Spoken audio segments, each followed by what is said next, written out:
Okay, so here we are, people. I wish you all good evening. Let me just share this stream on Discord so the people can join up if they want to. Sec.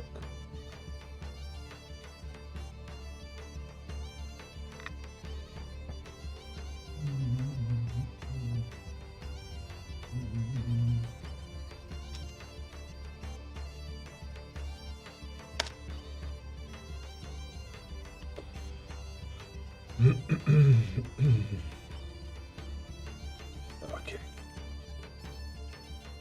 Let's see if everything was okay here. Yeah, I think it is. So let's start. Yeah, I have no idea what I'm gonna do next. So let's just doodle for now, you know.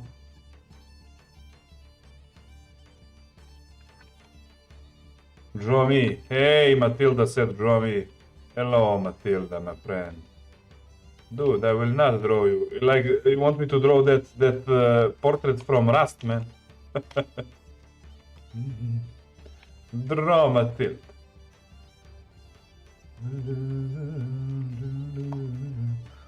Oh, I need big eyes. Yes. Draw Matilda. Draw Matilda on a horse. No, I'm not gonna do that. What's wrong with you? What's wrong with you? What's wrong with you?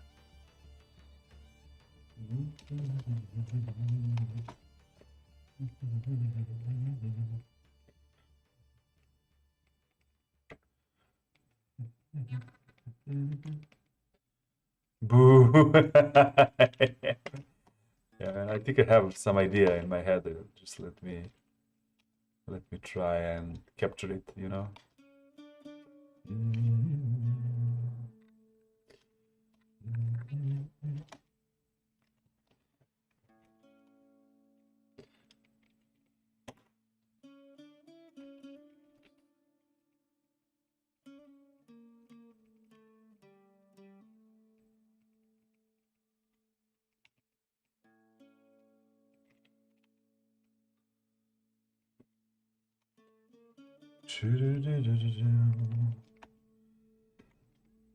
So never draw eyes like this, you know. Do some do first the eye sockets, you know, from the skeleton, and then add the eyeball, then go with the eyelids, you know. Never do the like, you know. Try to figure it out, you know. Play around with it.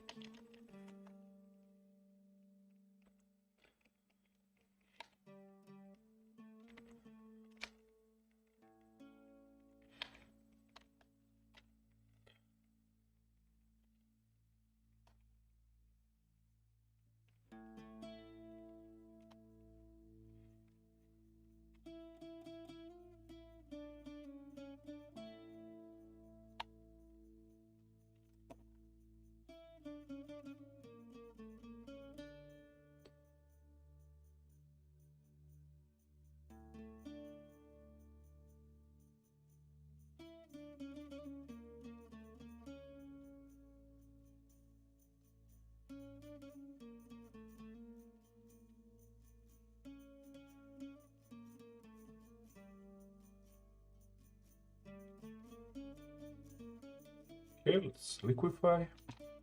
Just one sec.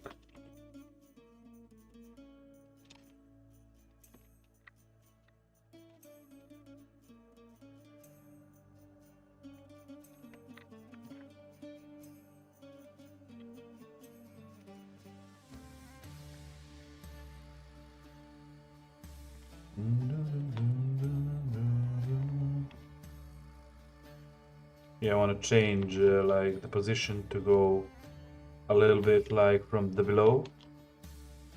So I need to move some things in the liquefy tool. Of course, unfortunately, you can't see the liquefy tool for now, but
So we're just keeping everything rough at this point. We don't want to define anything like, you know.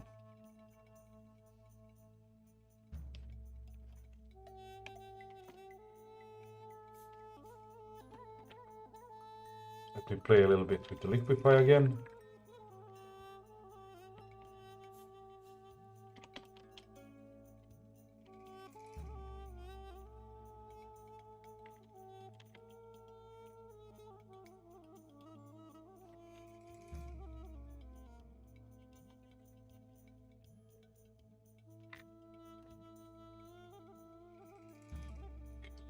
Perspective.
Okay.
Still figuring it out, you know.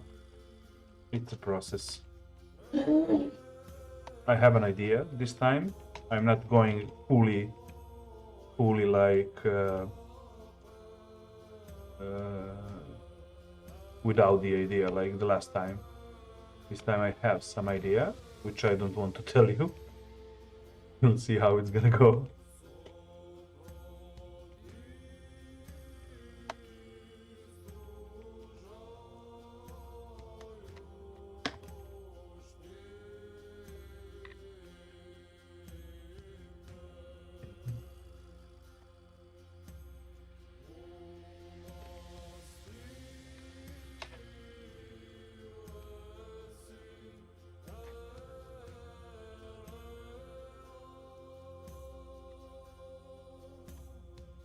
Okay, something with liquify.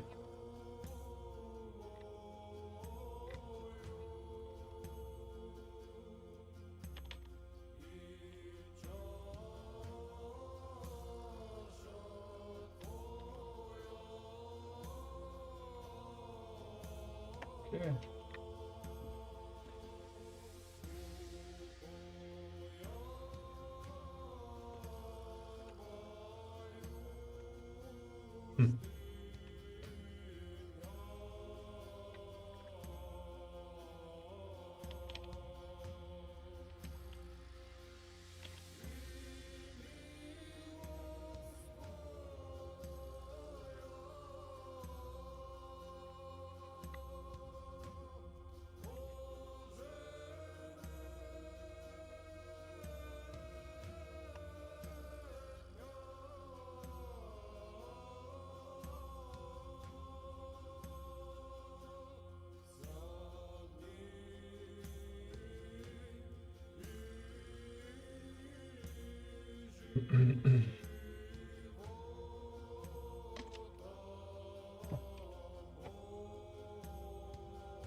Okay, I think I like it. Save. And let me color the lines in like bluish because I'm gonna draw over this. I'm gonna keep the blue just so we can use it as points, you know. Let's reduce the opacity. Take a new layer. Take black color and start drawing over this, you know. Oh, wrong one, sorry.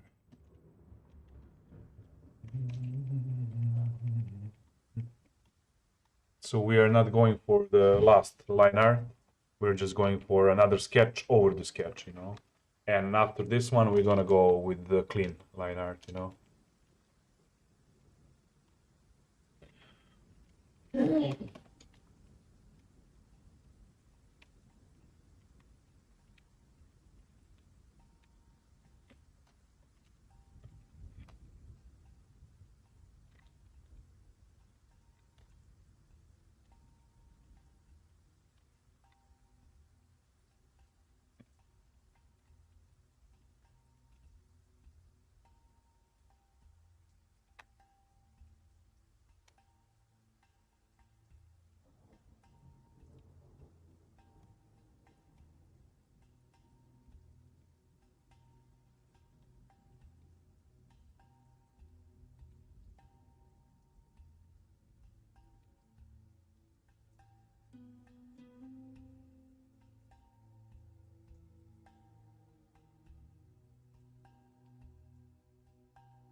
You don't have to be like neat on the sketch part.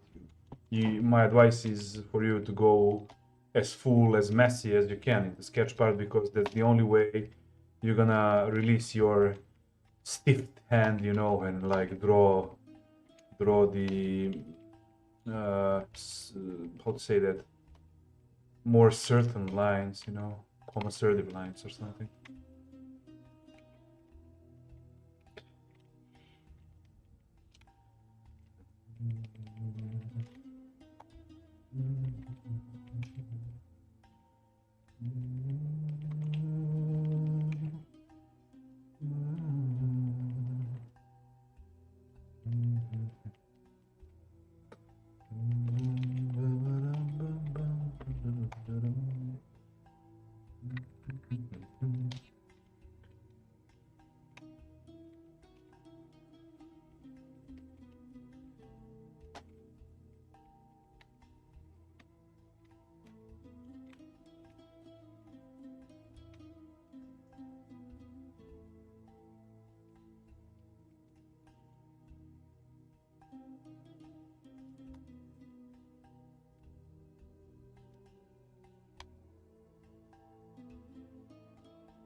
Here.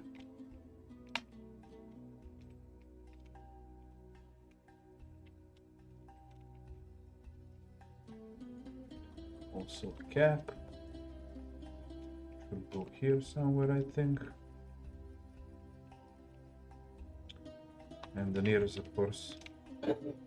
We need those ears, man. We can't draw without ears, man.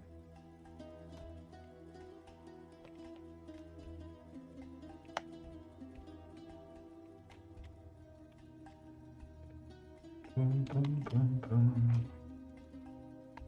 Good, good.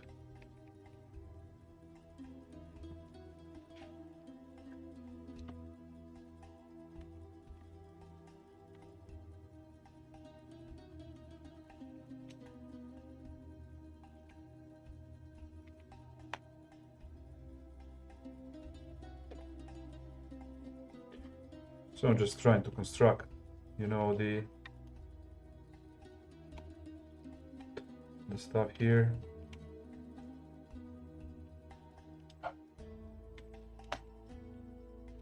Actually, I want yeah,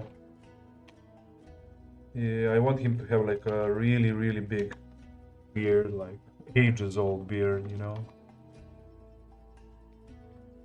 I want it big and like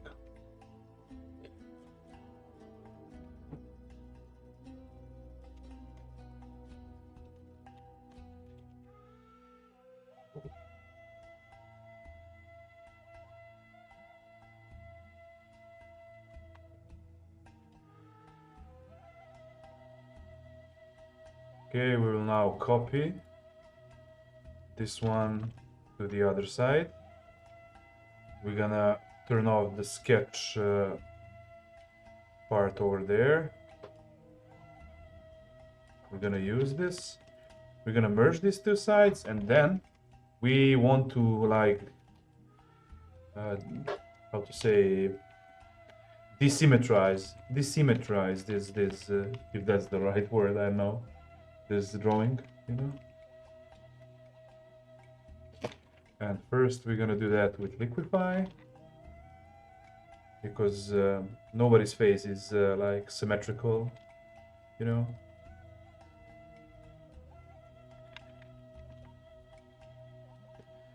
Okay, now that it's more natural, we can continue.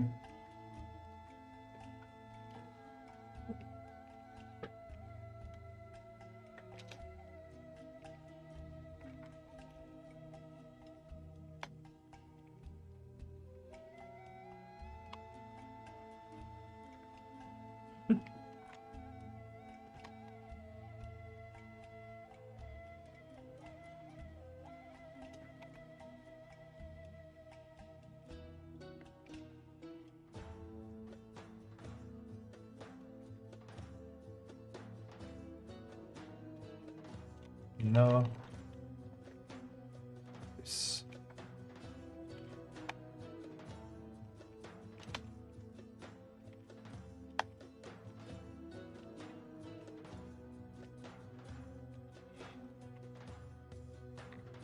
Okay, let's play around with the liquify tool just a little bit more. See if we can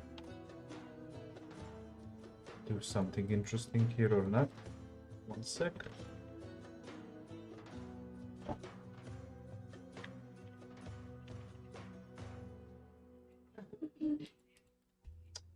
Nah.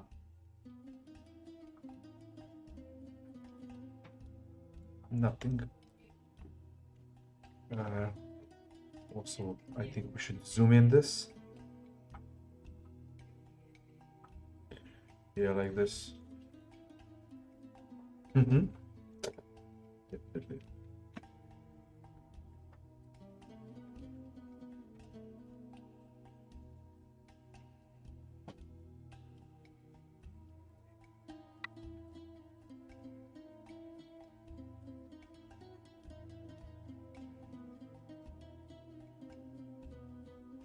Mm.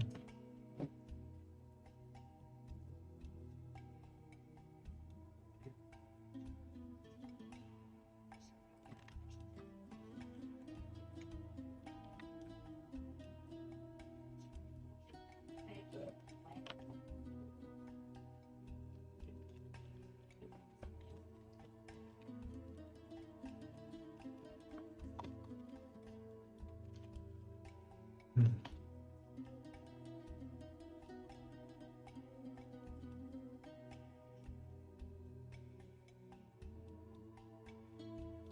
Sorry, here I am.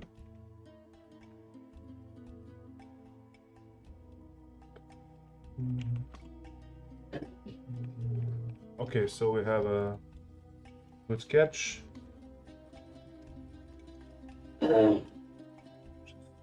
Sec.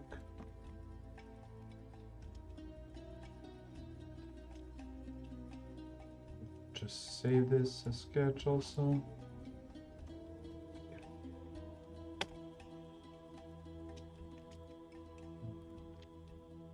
Okay.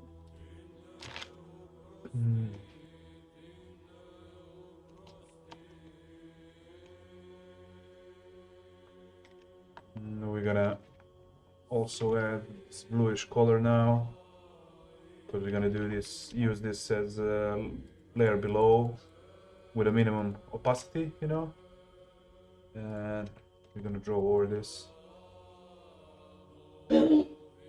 Just let me figure out what should I use, like 5 or 6? I'm gonna go for 6, but first I need to change my brush, not brush, but brush sensitivity, because I want to go for the stiff brush now. Yeah.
Nah. Damn it. Just want to find that line, man. Oh, sometime. Just can't, find a line.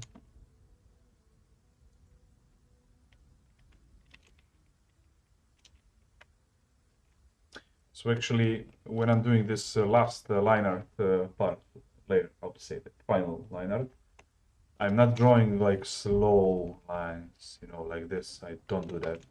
I always keep things like I always do like fast movement because the lines that are drawn fast are actually more, how to say that, mm, more conservative, more stable.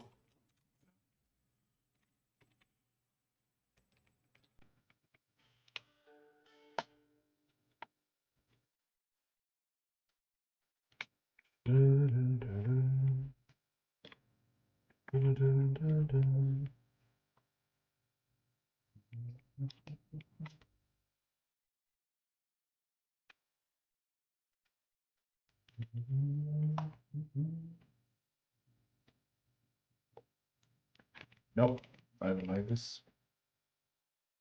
Also, I want to make this one smaller. And thinking about also doing something here.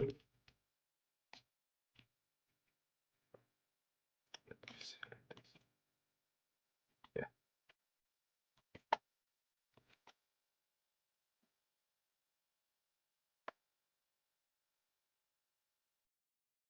Oh, this was luck, pure luck.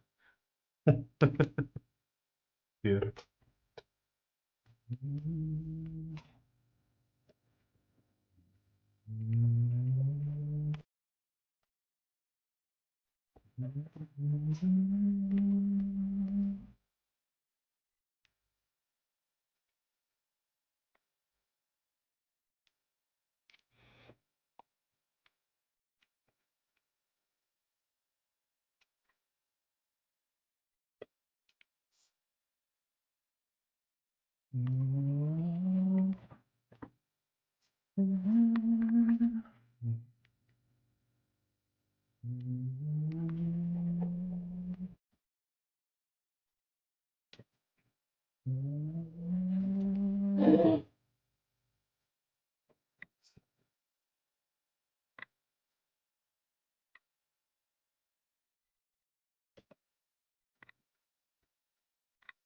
Yeah, I guess this will be okay.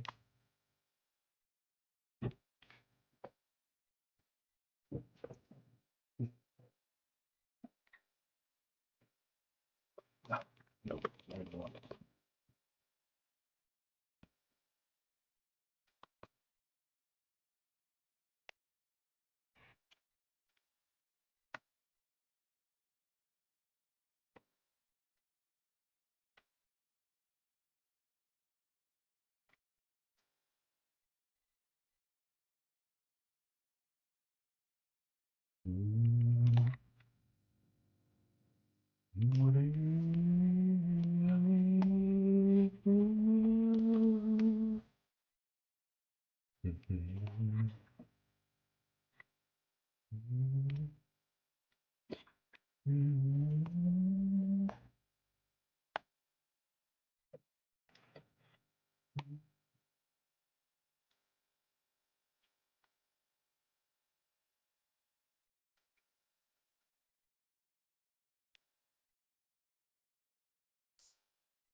It's going good, I think.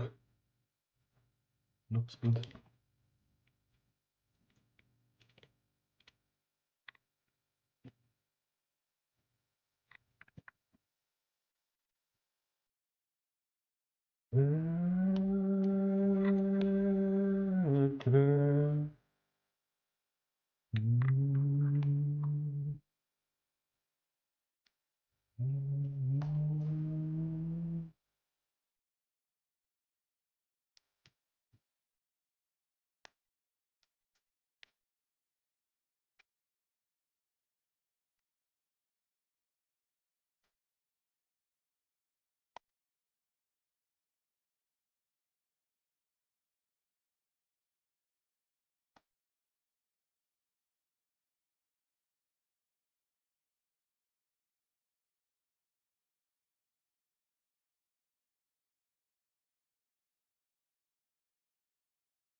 I like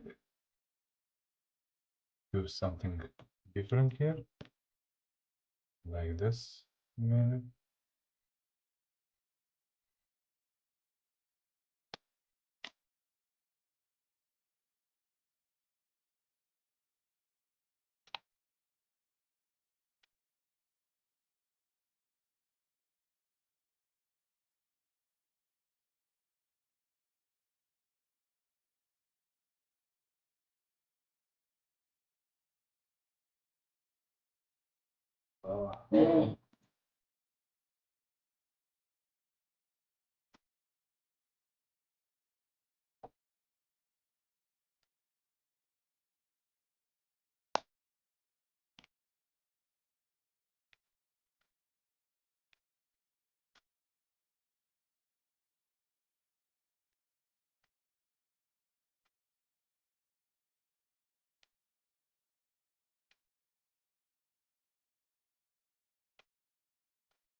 Nope, not good.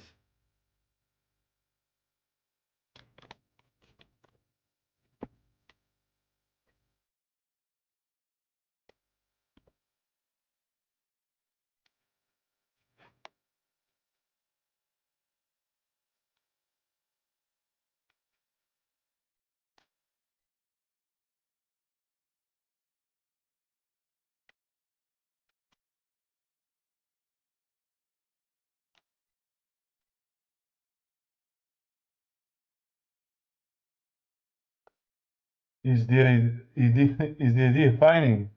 Hey, Misha.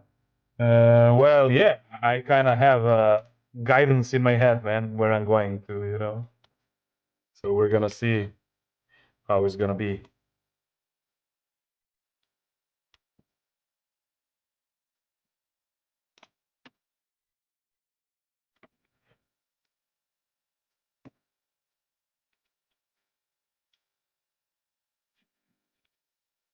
Reminds me of Gandalf, yeah.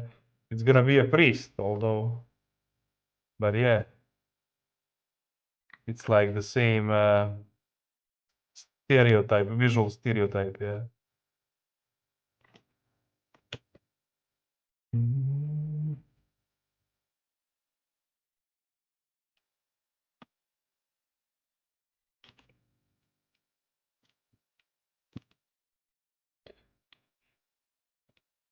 Monotype.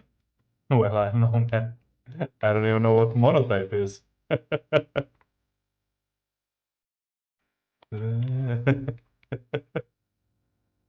Why not stereo?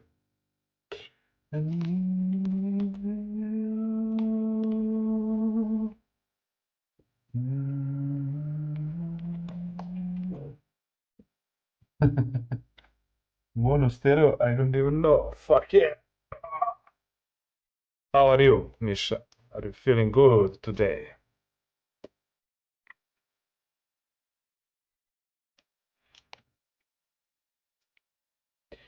Is life treating you well, my friend?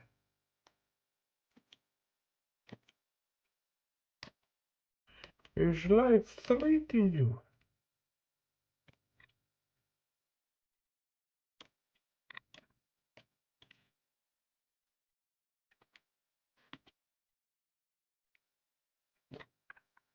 Oh, let's see. Let's see what we're gonna do here.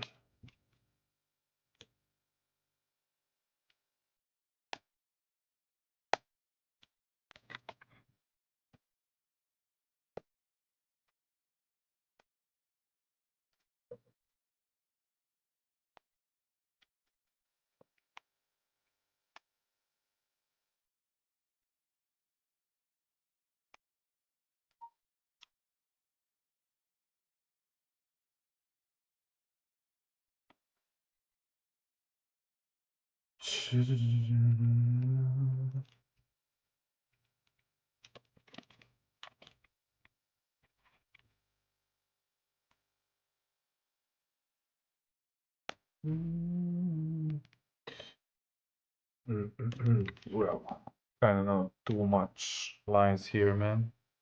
I don't know. Also, let's see what we're gonna do with this part with liquefy. One sec.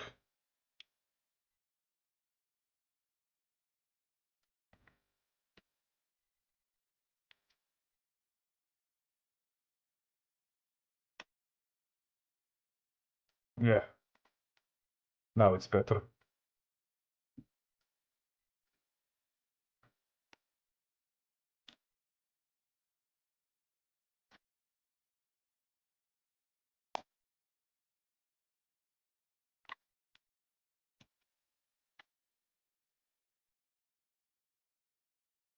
Damage.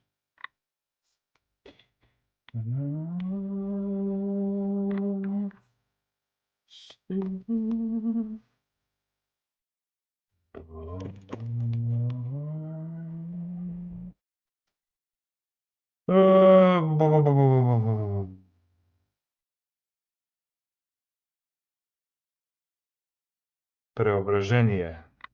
Yeah, let's go with that.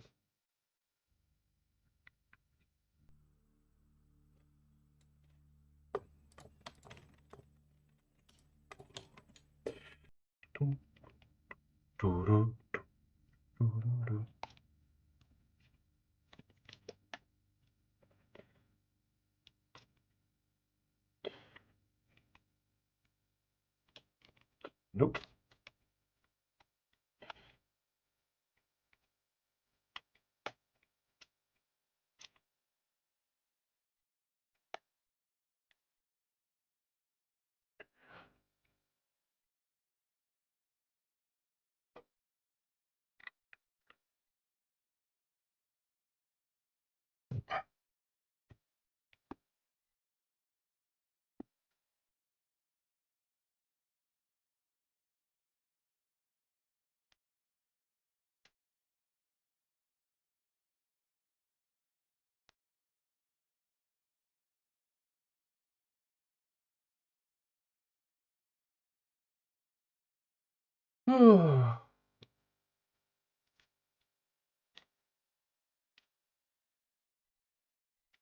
So since this eye is more, how to say, um, it's like more open and has more movement, we also need to add that to the eyebrows.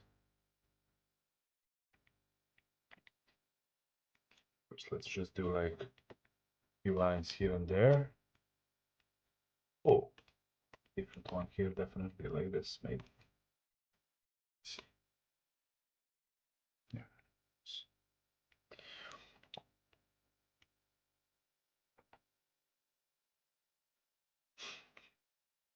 Hmm. Let's see.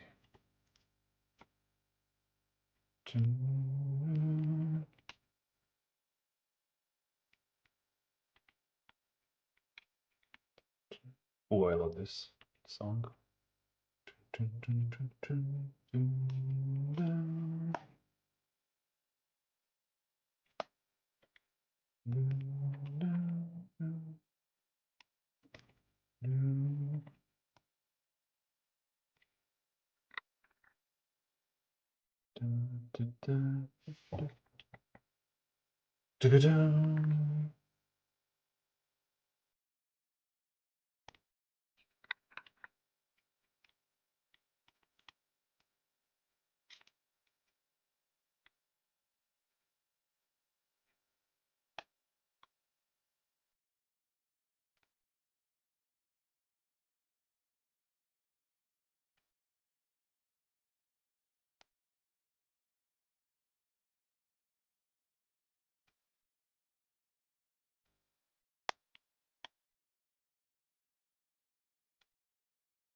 This is just crazy what I'm doing now, but hey.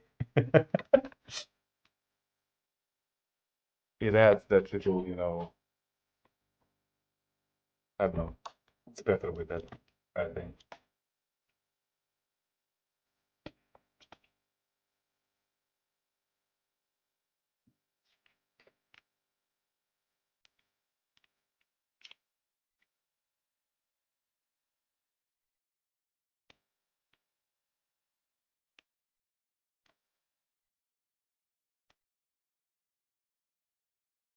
Oh, it's fucked it up, which can happen, of course, every time you draw. Especially if you're not like certain. So this is bad. To have like two similar shapes is really not good. One should be bigger or smaller than the first one, So we're gonna do it. We're gonna go with something like this, maybe. You know.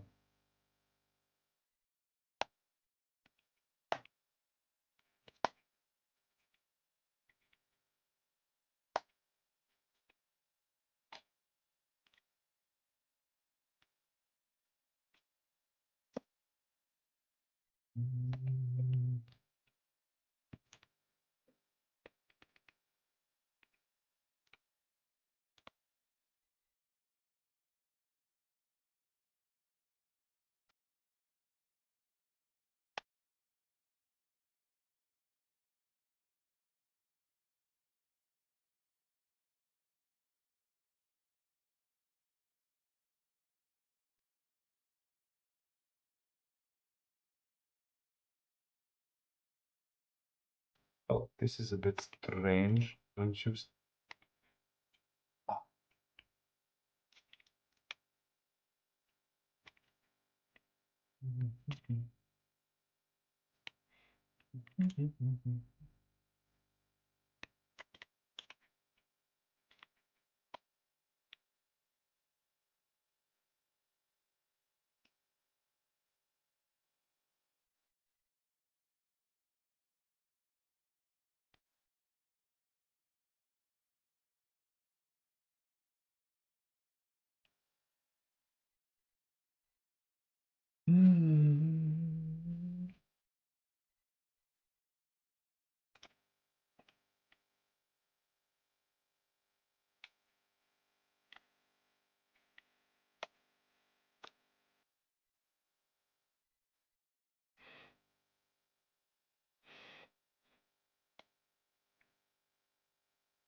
This is not good. Let's change.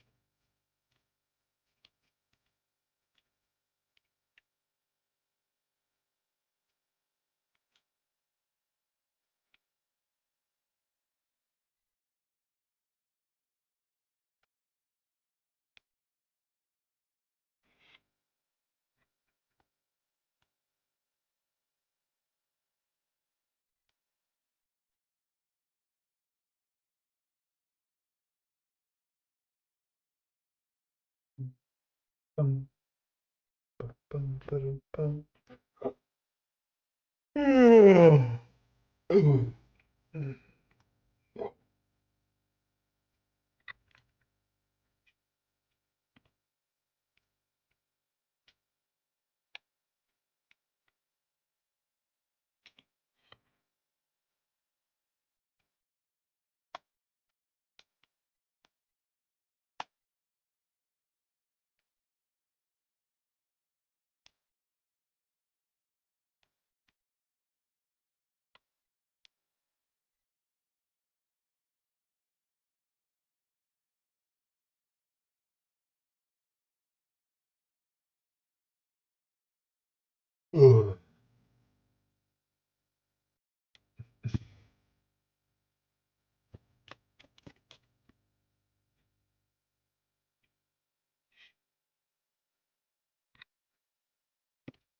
Okay, let's find something interesting to listen to.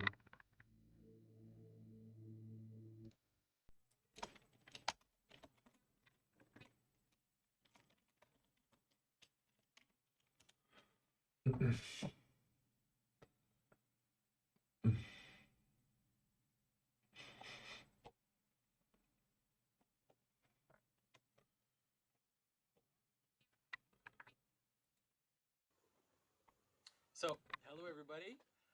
I'd like to introduce you to my brother, Matthew. And some of you might have seen Matthew. We did a conversation with Jordan Peterson, all three of us, discussing the story of Abraham. And so, Matthew and I, we're used to speaking, we're used to talking about symbolism together. We've been talking about it for, I mean, since we were teenagers. And so we decided that we're going to try to have this conversation online to talk about what symbolism is, what are the categories and what are the criteria for a proper symbolic interpretation of a story. But hopefully we'll be able to do it because we have our own shortcuts and our own way of talking about things. So we're going to make a big effort to be comprehensible to everybody. So here we go. So now I even have to use your name in English. I'm used to speaking to you in French. So that's not going to be easy. All right, so I'll call you Mathieu because I can't say Matthew. That's not possible. All right, so Mathieu, one of the things I want to start with is uh, I've been getting a lot of the comments that I'm getting about symbolism, and these comments keep coming back, and I tried to address it a little bit in my video about symbolic versus literal interpretation. But people seem to really want to oppose those two things. They really want to oppose this idea of like a factual, literal world and then a world of meaning. But for both of us, in our discussions, it seems like that is just not how it works. So maybe we can start by giving us your vision of that, and we can start the discussion that way. Yeah, well, I think that's one of the major problems with people in symbolism today, is that we understand the world in a completely different way as it used to be understood. And it's such a fundamental difference that trying to understand the world in a truly symbolic way requires such a transformation of your mind, of your presuppositions. It's a really hard pill to swallow, to be able to understand symbolism in a way that won't force you to make a distinction between meaning and fact. So if you're used to thinking in a materialistic way, which we all are, everyone's a materialist today, in my opinion, because science has completely dominated everything. So it's helped us to understand a lot of things, but it's also hindered us to understand other things in completely different field of things. So basically, if we want to recapture what symbolism really is, we have to go way back and think of the universe in completely different terms as we do today. So basically, the way we understand things today is we interpret everything in terms of matter and energy, basically, and structure. So that's how everything's understood. The only causality left today is a sort of mechanical causality, where there's a transfer of energy or transfer of matter, or so it's a mechanistic way of understanding reality. So if you understand reality like that, you can't really understand symbolism the way it was understood in the past and the way it's described in the Bible. So Yeah. I mean, I think one of the ways that I've been trying to help people to see symbolism again is to try to get people to dive back in their experience, to kind of go back to the lived experience, let's say. So the way that you encounter a tree is not the same. You don't encounter a tree in the same category that a scientist would analyze a tree, or the way you encounter, the heavens, or the way you encounter Earth. They're not the same categories, and so trying to get people to go back to categories, and the craziest thing is that the symbolic categories are really, they're there at the base of our existence, and they're still there, even if they're still there today. Right, even if we pretend that they're not, like, categories like high and low, even things like hot and cold. Like, hot and cold are not scientific categories; they're categories of experience. And so these basic categories of experience, there are still hierarchies. They still have exactly the same meaning as they used to. It's all still there, but we don't interpret it in the right way to make it significant enough to pay attention to it. Yeah. So one of the ways that you've talked about, to me before, and that you've even written about in some of your texts, is this idea of, at least for a moment, at least for, let's say, the experience, to try to get a sense of how things come together and have meaning, is for a specific moment to try to shut down the let's say the quantitative scientific way of Yeah. approaching the world. So I mean, and it's the craziest thing is it's not that hard to do. I No, remember because hearing. we still think in the other way in Right. a lot of ways. I remember hearing recently a podcast with Sam Harris, and he was talking about. He said something like, "When you drink water, it doesn't matter what you think. You're always drinking H2O." And I'm like, "That's not true. No one drinks H2O. We drink Yeah. wet. We drink cold. We drink warm. We drink flavor. Refreshing. That has nothing to do with. I mean, it has not completely nothing to do, but Yeah. the category of two hydrogen and in a is like Yeah. that's not the same as the categories of experience. Yeah. Yeah. So the only problem with that, I guess, is that people will think that it makes it arbitrary, which it doesn't, because there's still universal experiences that all humans have. It doesn't mean it because it's interpreted through the lens of our consciousness. It doesn't mean that it's arbitrary in the sense that anybody could say whatever they want, can interpret it however they want. Yeah. So that's the only problem with the idea of bringing it back to your experience. I agree with that's what people have to do, but they have to keep in mind that the human experience is a universal experience. Some things are universal in the human experience. We all eat, we all sleep, we all work, we all rest, etc., etc. So the human experience is not random or arbitrary. It's universal. And in a way, it's funny because to get to true symbolism, you almost have to destroy what people usually think what it is to give meaning to something. It's like you have to go beyond the emotional or personal, version of what happens, and then go back to the really basic ground level, kind of almost, primordial experience of something. It's like so the grass, the experience of the grass isn't like that. That nice Saturday that you spent with your family, and now the grass for you reminds you of that nice moment that you spent.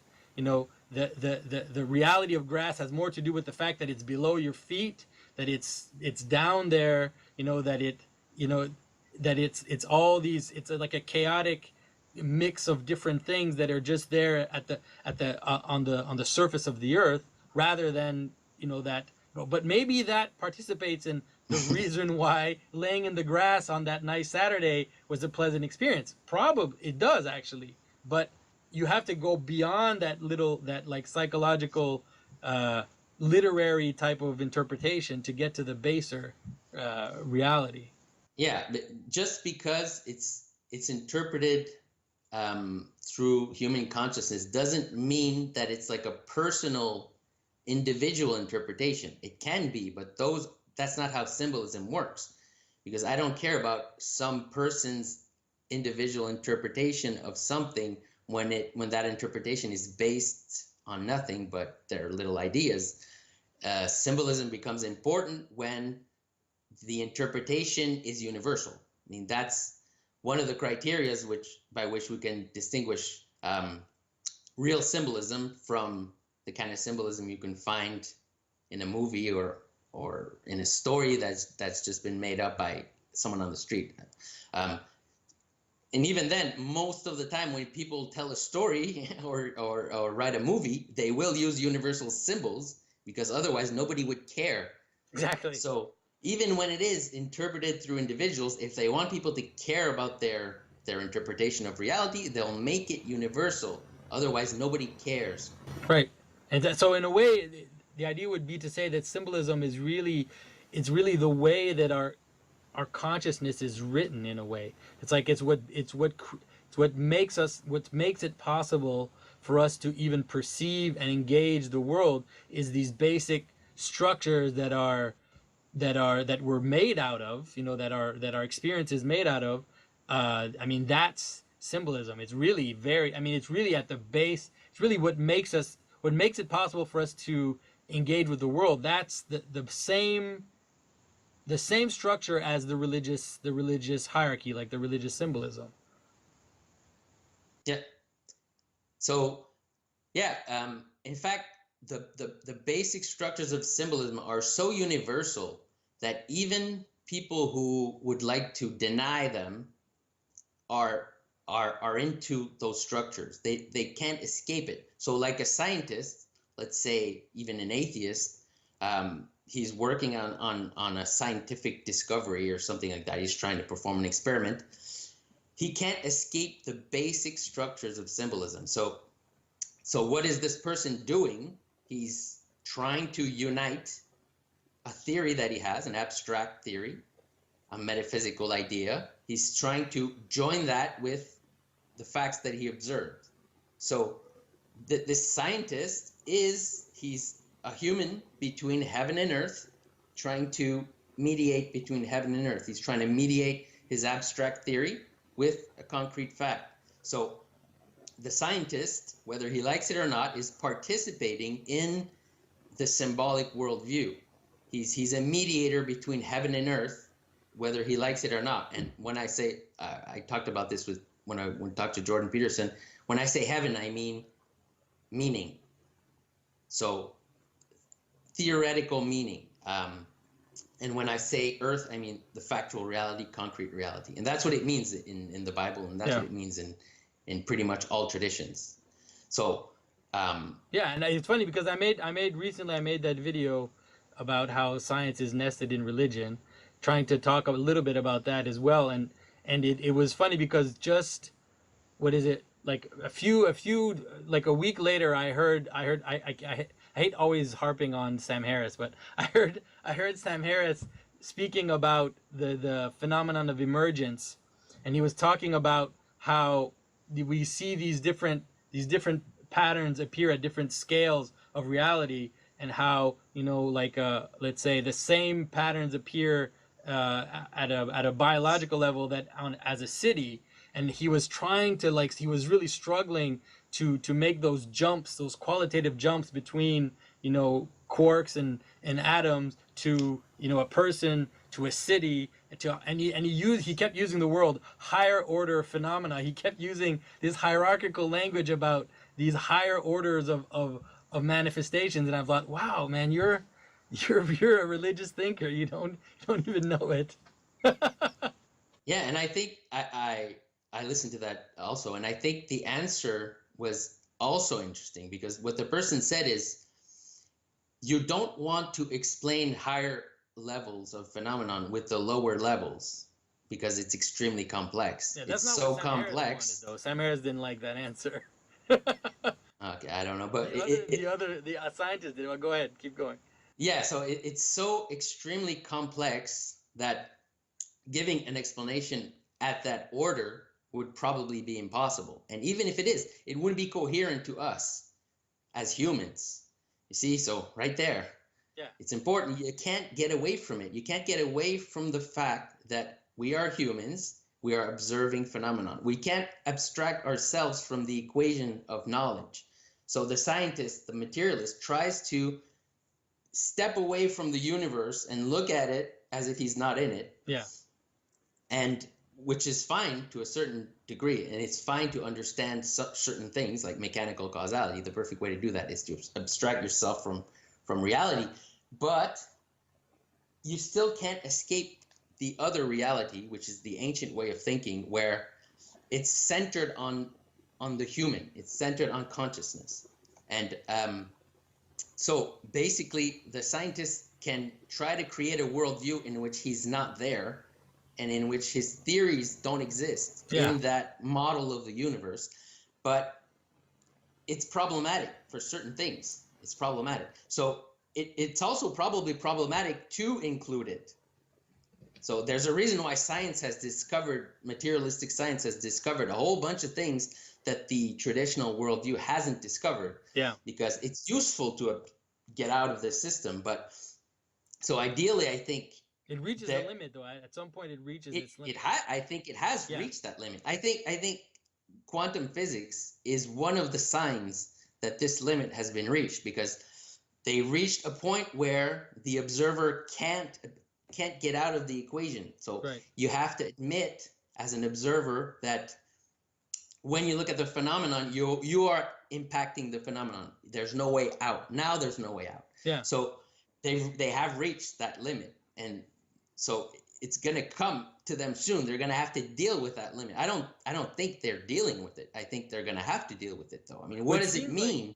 Yeah, it seems like there was a whole bunch of things that happened at the mid maybe like post-war period that because it wasn't just that observation, but it was also Gödel's theorem, Incompleteness theorem, yeah. incompleteness theory. Same problem. Right, and then Heidegger, I think Heidegger was part of that in this. Heidegger presenting this idea that the way that being presents itself to us, like I was saying at the beginning, the way that we encounter the world as consciousness is not the same as the technical, let's say, kind of scientific way of viewing the world, and that you can't discount the other completely. You just can't, because then you don't know how to act in the world. And so it seems like maybe it's taking a while for people to kind of come to the finality of what that's going to give. But I mean, hopefully this is it. This is happening right now, that people are going to start. And I think that one of the things that Jordan Peterson seems to be doing is tapping into that uneasiness that people have about seeing the limits of science, but then coming at it from a scientific point of view and trying to help people see it without because people without becoming insane. Yeah, yeah, without becoming. No, seriously, because you can, if you delve too much into this kind of universe of self-referential contradiction, you can go insane. So you can lose everything. So the idea is not to. I mean, my interest in traditional cosmology doesn't come at the cost of scientific knowledge, in my opinion. Not at all. They're not opposed. They are, but they shouldn't be. They should team up, yeah, if possible. So, but one of the things the people who are materialists have to understand, if that is going to eventually happen, is that traditional cosmology should not be interpreted in terms of materialism. Right. Because when you do that, it's ridiculous. So they're right, in a way. Yeah, exactly. When they laugh at religion, when they laugh at the religious worldview and the traditional worldview, they find it ridiculous. They're right. Because the reason is they're trying to look at it with their own lens, their own materialism. They're trying to look at something that's fundamentally not materialistic. So yeah, it doesn't work. It's ridiculous. But the worst part of that is that it's not just the atheists that are doing that. They're reacting to religious people doing that. Yeah, exactly. Yes. And then interpreting the religious, the traditional cosmologies with their materialist point of view, and then saying absolutely ridiculous things in doing so.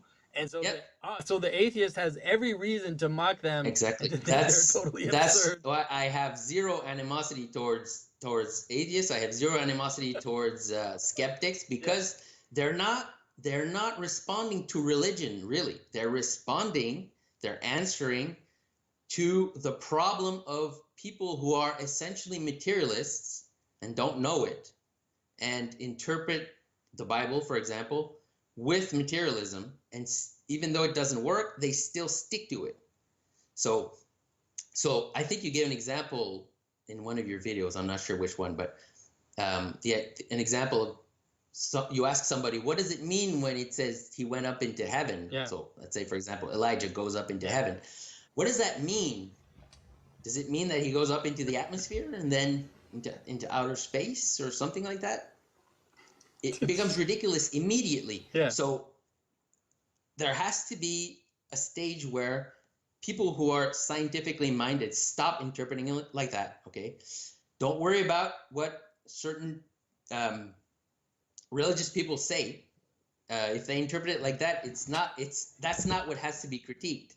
That's simply wrong.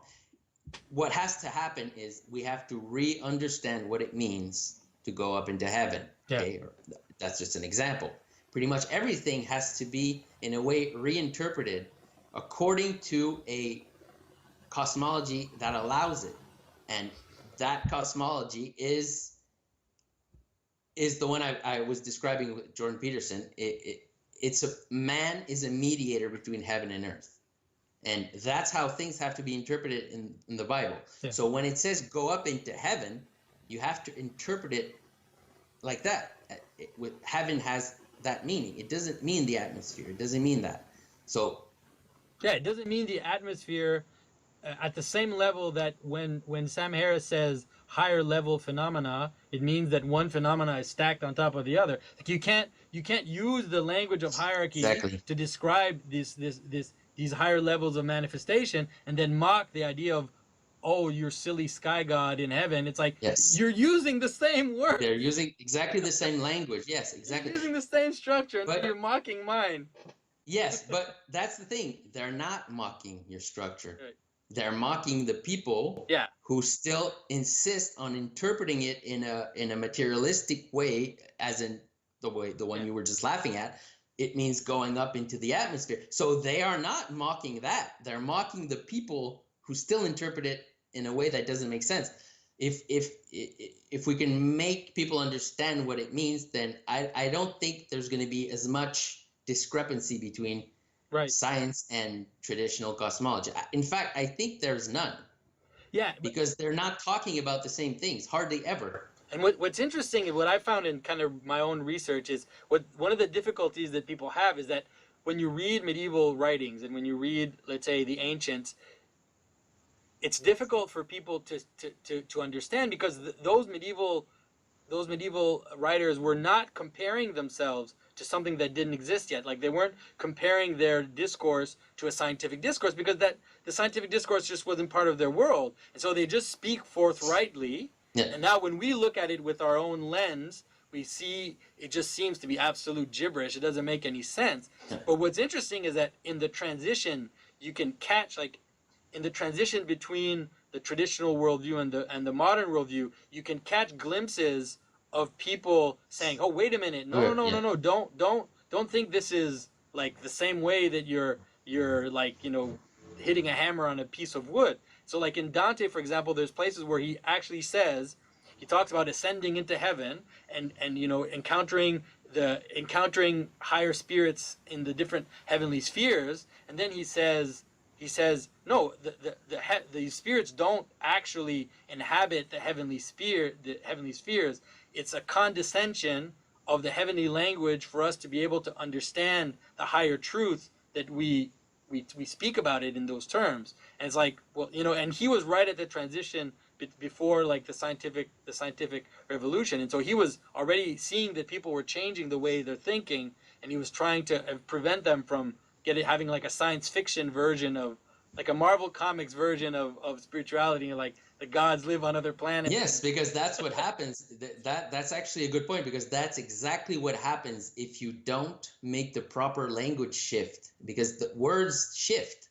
I mean, if you're naive, you don't realize that the meaning of words shifts constantly. Yeah. So if like what you were saying before, water is H2O.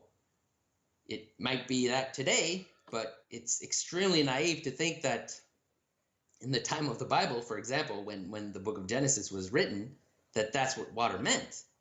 It didn't. It meant something else. It meant something. It had nothing to do with any chemical composition or anything like that. So we always have to be aware that words shift. So, for example, I mean, and there's a natural way that words shift. The words shift when your knowledge of the universe increases. So if you say, for example, earth means matter, okay? So that's what it used to mean.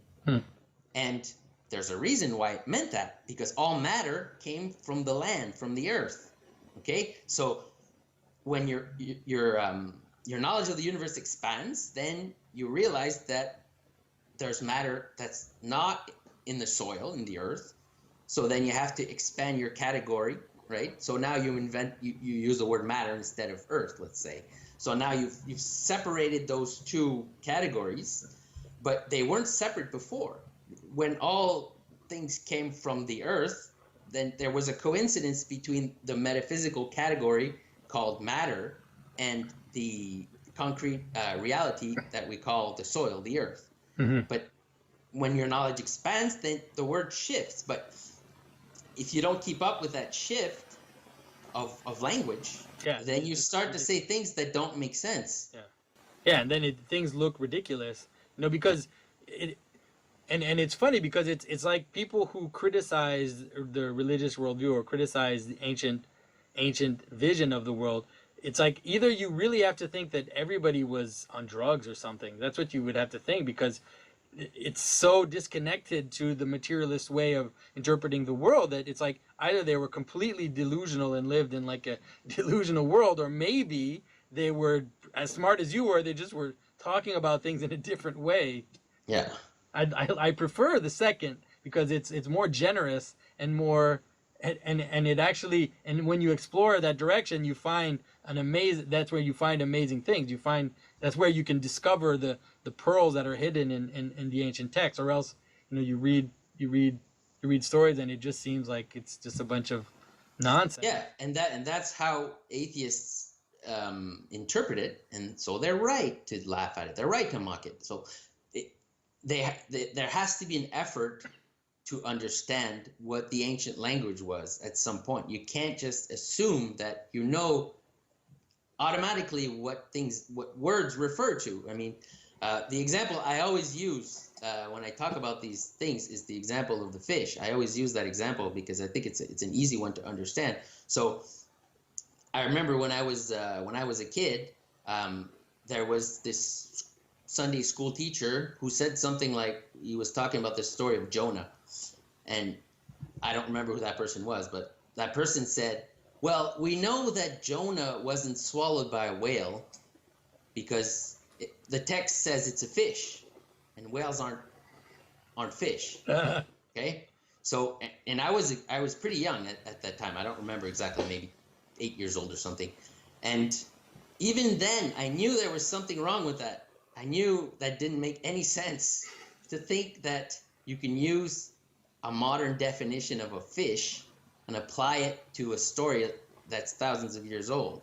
I mean, obviously, when people talked about a fish, it didn't mean the same as what it means today. Like today, a prerequisite to be called a fish, I think you have to have gills. I think the animal has to have gills, but obviously that's not what it used to mean. Fish were things that lived in the water, and that's about it, probably. That was the definition of a fish. And it wasn't a wrong definition. It wasn't an incomplete definition. It was just a different definition of fish. The word shifted. And now the word fish means something else. So we have to be careful not to use modern interpretation of words to interpret ancient stories. Yeah, it's very naive. It was something. It was a definition. Like we still have definitions like that. Like I used the word grass before. That's a perfect definition, which is similar to the definition of fish who just underwater. I mean, if you took the time to analyze all the different types of botanical species that are on the ground that you call grass, you'd think like you're an idiot to say that they're all the same. Of course, they're completely different in terms of their species and their different origins. But that category, grass, is a perfectly fine category of human engagement. So it's like, yeah, I mow the grass. I don't mow like all these. I won't enumerate for you all the different types of plants that I'm mowing when I'm mowing the grass. It's like it's the grass. It's fine. Yeah, and it's a word that refers to the human experience. So that's a good example. We don't care about the scientific definition of what grass is. Like we don't care what it's composed of. Really, we don't. We care about the fact that it's in our backyard and makes it look nice or something like that. But anyway, the idea is we have to be careful not to interpret ancient stories with modern categories. And I keep repeating that because that's what 90% of the people who misread traditional stories and biblical stories do. Yeah. So it solves about 90% of the problems that people have when they read a text. So when you at least try to find a proper meaning for the categories, already the problem of the distinction between a symbolic interpretation and a literal interpretation usually vanishes. It usually vanishes right there. If you try to find the proper meaning of words, that dichotomy is usually enough to make it completely disappear. So one of the examples I use in my mind for that, to show that, is you say, for example, in the Bible, the snake in the garden. Okay, if I say that's a symbol of time, the snake in the garden is a symbol of time, let's say. Okay, so if you have a modern scientific definition of time, that makes no sense. It looks like I'm just arbitrarily assigning a meaning to that element of the story. It looks like I'm just making it up, basically. But if you have a proper definition of time which fits with an ancient understanding, then it does work. It's not arbitrary anymore. Because if you say, for example, that time used to be understood in a way where it meant the cause of transformation or an influence of transformation, something like that. That's what time is. Change. That's not change. Yeah, it's the cause of change. It's the influence of change. It's change itself, something like that. It's not what scientists call time today. What physicists call time has nothing to do with what we just said. I mean, it's become just an empty quantity used to describe a mechanistic world in terms of times and events in time and space. It's not the cause of change. It's not an influence of change. I mean, in the modern way, time, it's not seen as a cause of change, but it certainly was seen as that in the ancient world. Time was a cyclical transformation, like a powerful influence that transformed things, changing them into their opposites, actually, changing light into darkness, darkness into light, life into death. Yeah. That was time. Yeah. So that definition of time, if you use that, then you can say the snake in the story of the garden is a symbol of time. Right. There's no metaphor. Yeah, there's no metaphor.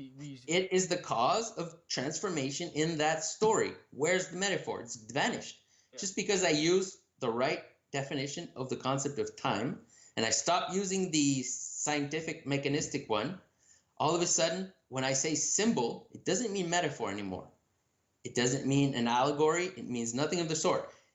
The snake is a cause of transformation in the story. It is a symbol of time. Yeah, and what, for example, and one, I kind of like, this usually is not my usual way of going about understanding symbolism, but for people who are kind of coming at it from the outside, the way that Jordan Peterson kind of traces that idea that the snake is like a symbol of time, let's say, is a good way for people to kind of understand it, in the sense that if you're a community, let's say, and there's a predator that arrives, a predator that comes into your camp, that's exactly a perfect, that's the most archetypal image of change, is that there's a threat that comes from the outside. The threat, it's both a threat, but it can also be a kind of seduction. Like, it could be either way. Like, it could be either a threat or a fascination or something that appears from the corner of your eye,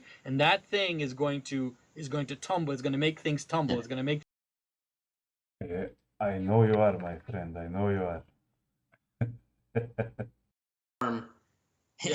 Your life into death. So in that sense, symbols are not metaphors. They're not there, and they're certainly not arbitrary metaphors. They're certainly not conventional agreements on meaning. Yeah, I think that's really, if we can get something out of this conversation today, I think that's really one of the biggest things that is an obstacle for people to understand symbolism, is that people constantly think that symbolism is something which is added onto literal facts, and that, for example, like, we both grew up in the Protestant world, and not everybody, but for a lot of people who we grew up with, it was almost as if the idea that something had a symbolic meaning was almost like a threat to the integrity of the thing itself. It was like it was going to swallow up the factuality of the thing, whereas that's not how it works. The very reason why that's part of the story means that it's symbolic. It has to be, or else why would you care about it? Why would it be set up in this pattern story? Yeah. Well, actually, unfortunately, it's kind of a vicious cycle, because when all you have left in a story like the Bible, in stories, biblical stories, is the fact then you want to defend that. If you're a Christian, let's say, when there's no more meaning, that's what I mean. It's a vicious cycle, because when you have the meaning, you're more interested in the meaning than the fact, really, because that's what informs you. That's what tells you how things work. That's what shows you how reality works, and it gives you guidance as what do I do in this situation. If the text has meaning, it helps you understand the nature of reality. That's actually what it's really supposed to help you with. But if you don't have that anymore, and you only think that the text is a description of an event without meaning, then if you want to remain a Christian, you're going to guard that with your life. Yeah, and that's what they're doing. It's the last thing. It's the last remnant of your identity. Is it happened? You got to prove that it happened. You got to show that it happened. And you don't care. I don't care about the meaning. I just care that it happened. Yeah. Well, that's a mistake, because the real way to understand the Bible is through a traditional cosmology. It's the events that are described in the Bible are embodiments of metaphysical truth. They're embodiments of cosmic truth. They're embodiments of social truth. They're embodiments of individual truth. So at different scales of reality, of our experience, there are constant truths. So these are the truths that the Bible are trying to communicate. And it's unfortunate that it's been lost to a great degree, but there's work to be done. There's work to be done. We have to do that work of reclaiming the meaning of these things. Yeah. Just doggedly defending the factuality of a story is pointless. Yeah. It doesn't do anything. It doesn't help, because the fact contains the meaning, but it's the treasure is in the meaning. It's not in the fact.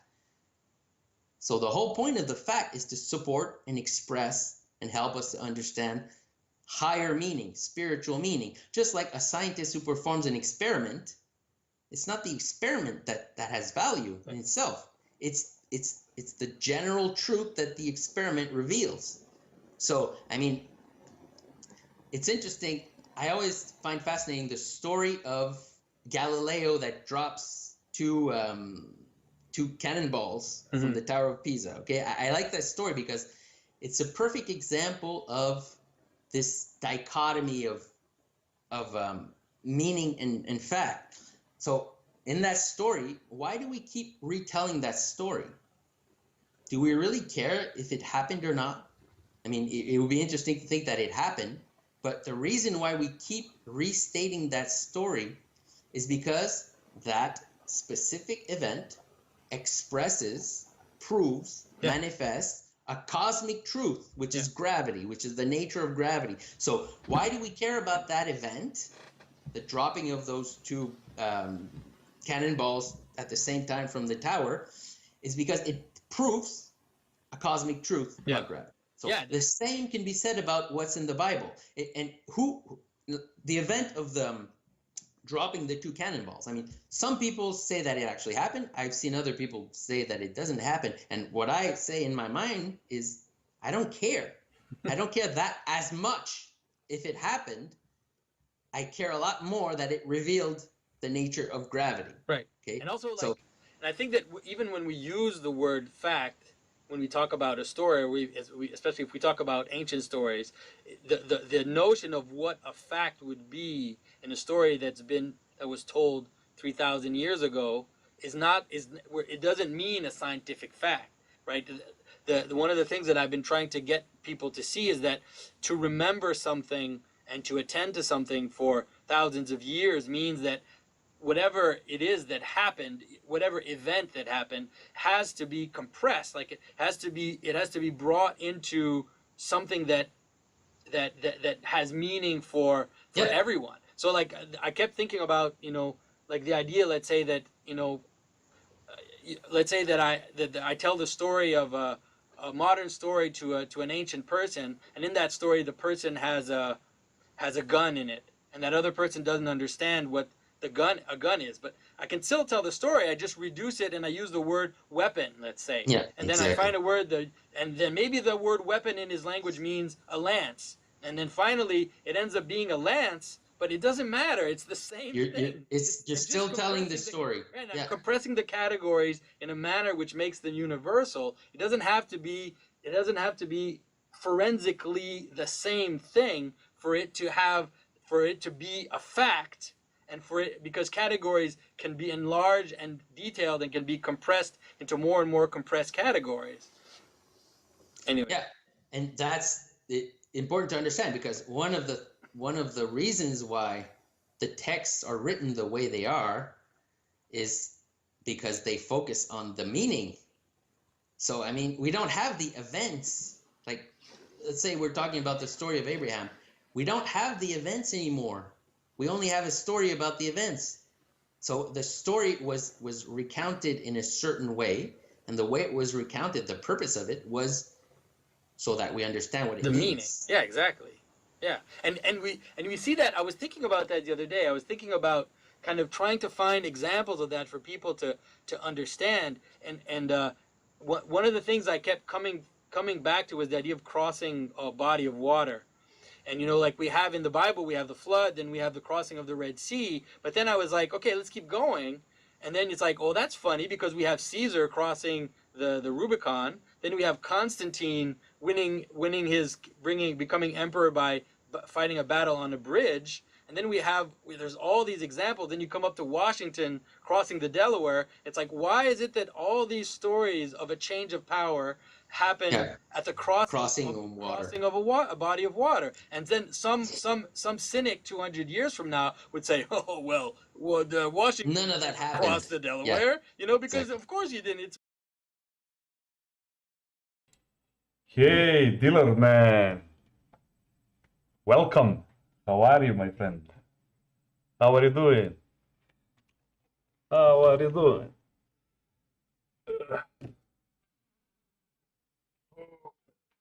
Oh. Okay, let's put some music on, man. Oh. I'm getting sleepy, man. Sleepy.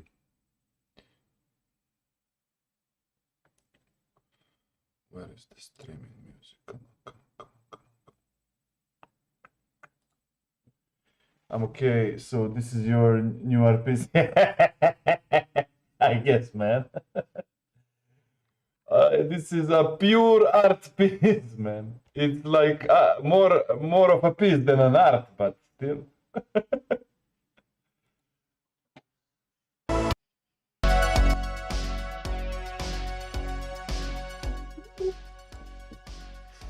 Let me just figure out this volume for myself, man. Yeah, okay, it's better. Yeah, it's gonna be an Orthodox priest. Orthodox monk, sorry, not priest, monk.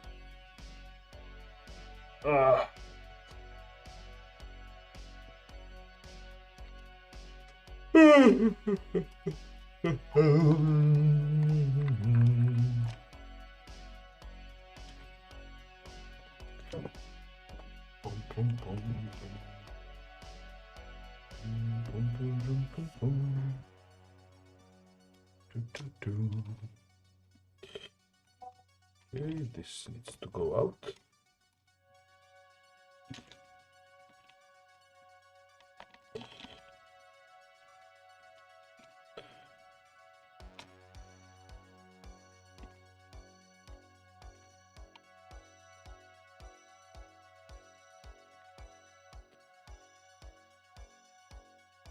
Yeah, I missed a ton of your streams, man, because it's a different time zone and rarely I manage to catch it, you know.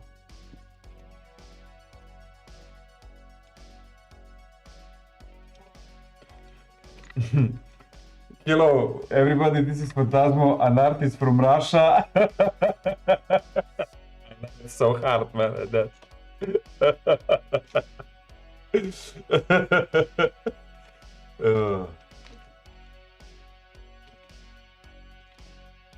And I was like, what? Me? A Russian? What the fuck?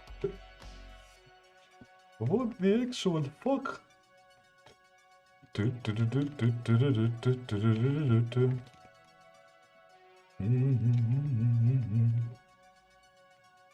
I'll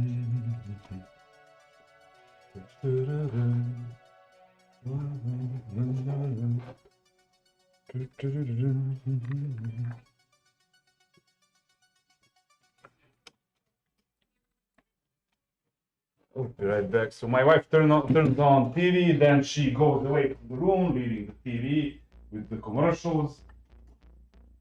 You know, like, damn it! Where was I? Yeah, there. Dun, dun, dun, dun, dun, dun, dun. Dun, dun, dun, dun, dun. I'm bad with geography. Being grateful I didn't see Narnia. No, but it was funny because I was like, "What? Russian? What?" Oh.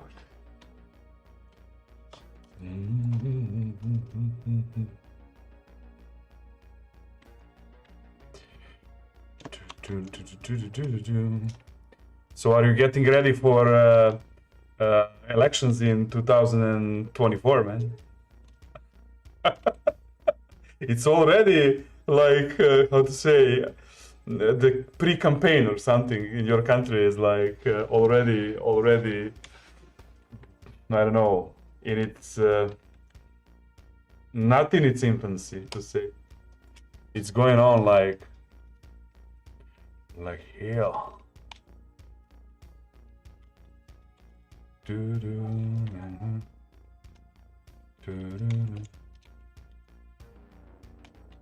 I mean, I'm always watching the political state of the USA because what happens in USA in like 5 years happens here in Serbia. So that's why I need to follow, you know.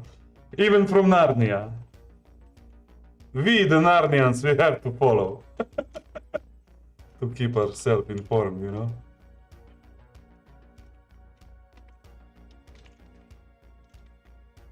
I mean, not everything has latency of 5 years, but the cultural, how to say that, you know,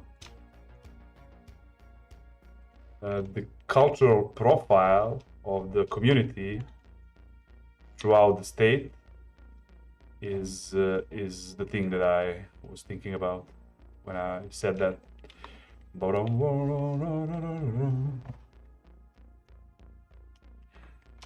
Sorry, English bed.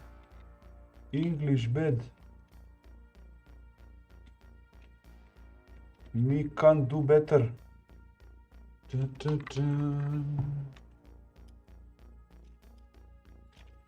We can add like a second face here.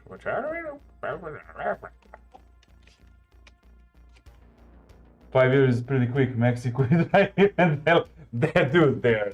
Mexico is completely different beast, man. It's like I don't know, 70% of politics is handled by cartel, man. The amount of people that get killed there by the cartel is insane, man. But the food, Mexican food, is the best. Mexican and Italian food, man.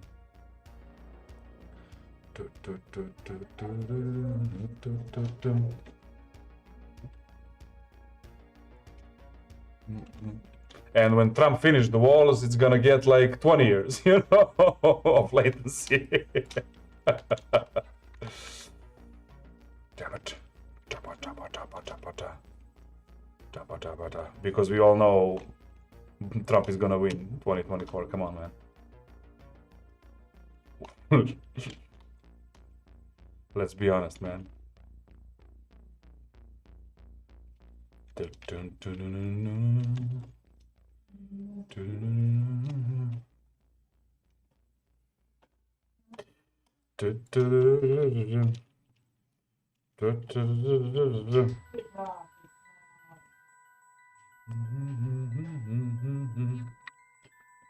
México. Ay, ay, ay.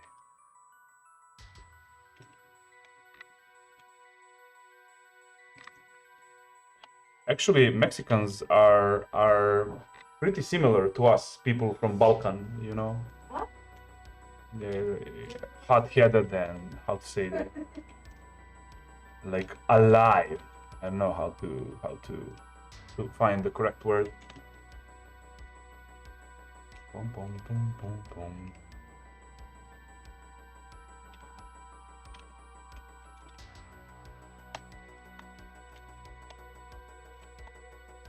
Boo.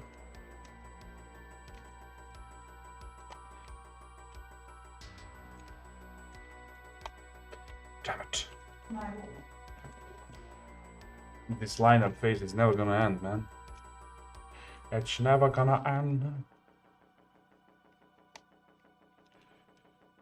Muchacho vivo el Dushane brate cantando da blue I'm blue da budai. Matilda, you crazy Romanian. Yeah, Mexico is great, said Dillard. Yeah, Mexico is great. I'm probably going to move there. Really? You love Mexico that much? Nice, man. I mean, when it comes to the, how to say, to the culture, I feel it more closer to me than USA, to be honest, especially in the last 5 years. USA is a shithole, you know, with the all the trendy politics and social stuff, you know, you have now. It's like people are afraid of saying anything, you know, losing like the work and but maybe it's only narrative. I don't know. Maybe that's not true. Is it really like people watch all the time what they say, what they think, you know, on a job and everywhere? I guess it's different from state to state, you know.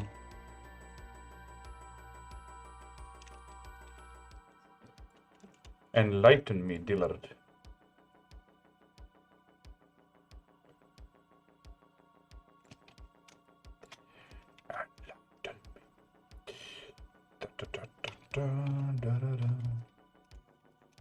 Why am I drawing so much lines here, man? I know what.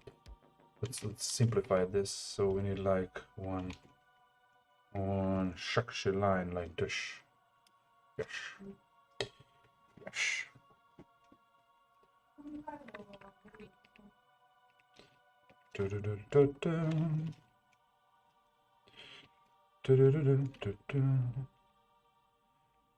Nope, this is wrong. This is completely wrong. Doesn't make any sense.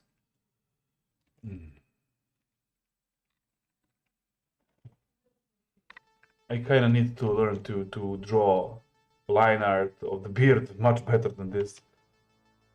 I'm really struggling wherever I am drawing like long hair and beard, because I don't want to do it like this, like hair to hair. I just want to make more like a mass or something.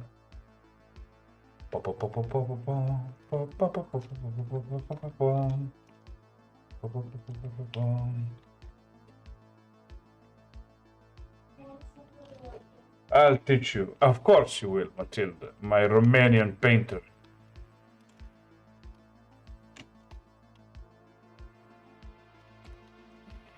Teach yourself how to do a 2D art game so we can jam live on stream, man, and make games live on stream. Come on, man.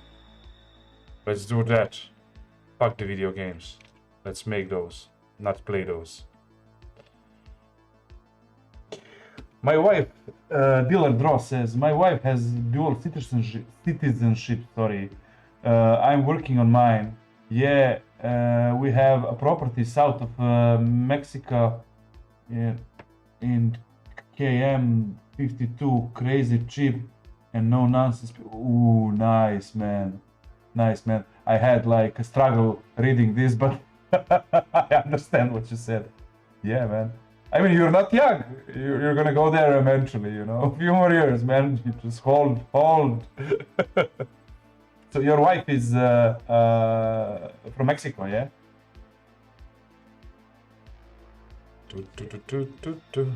But anyway, you're gonna visually, you're gonna go, how to say that? You're gonna patch up there really good, because you already had like the tan and the, you know, the facial structure and everything.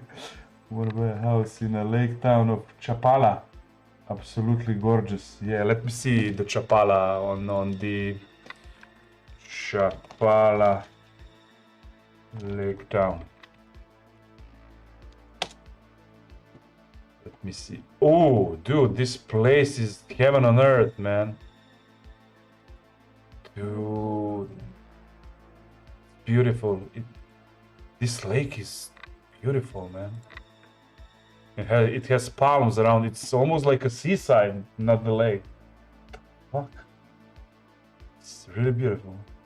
Chapala. Okay, because I wanted to go to live in Greece with my wife, but now when I see this, maybe I'm gonna be your neighbor in a few years. Who knows? It's beautiful.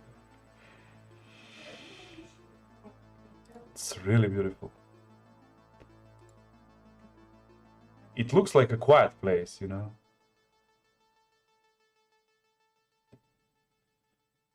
Yeah, I really love it. Oh, where was I? Yes, drawing. Yes, doing art. Art piece.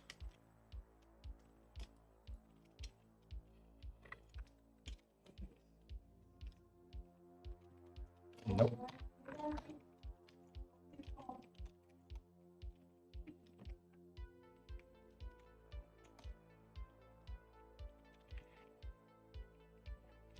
Okay, let's stop with the beard already.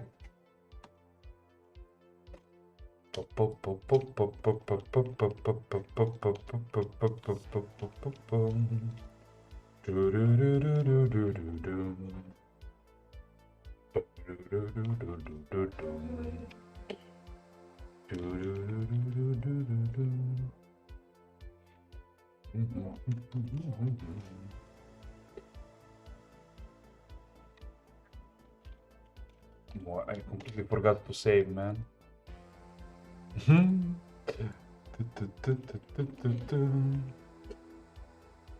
Okay, let's see. Enough with the facial hair. Oh.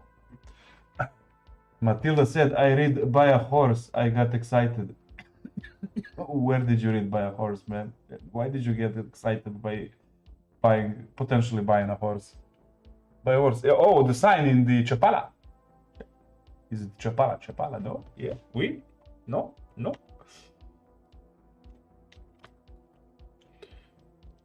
Yeah. See? The place is beautiful, man. Hey, wife. Are you there? Come, my dear wife. Chapala. If we do not manage to go to Greece, Chapala, Mexico, Lake Town. Look at this. If we do not manage to go to Greece, to live in Greece, we can live in Chapala. Look at this place. It's beautiful. Look.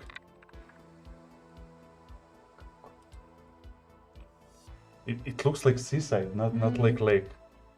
It's lake. It's a lake, man. But it's huge. They have like boats, you know, fishermen.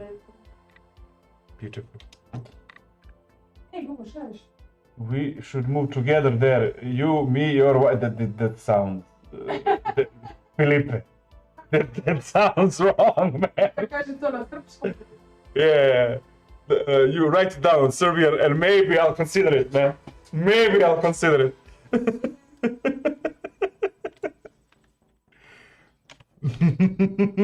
You, me, your wife, we all go together. We sleep in the same bed. Like a group showering and everything. You crazy Romanian. You crazy Romanian. No, not like that. Of course you meant like that. Come on, don't change the subject now. I know you, you pervert.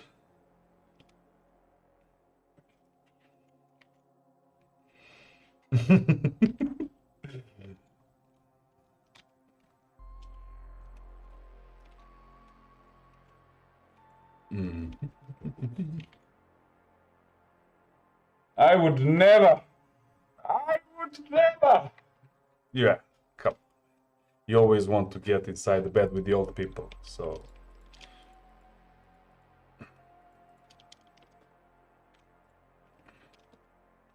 no need to act surprised, man. First, I'm gonna add like a hair here. Just see. How will I do that?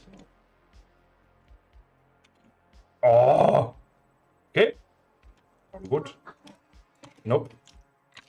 Not this. Not good. Not good. I would never. Ba-ba-ba-bum, ba-da-da-dum, ba-da-da-da-dum. Merge this. And now this.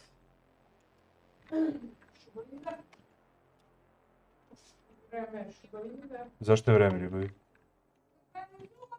Branje zuba, la la la la la.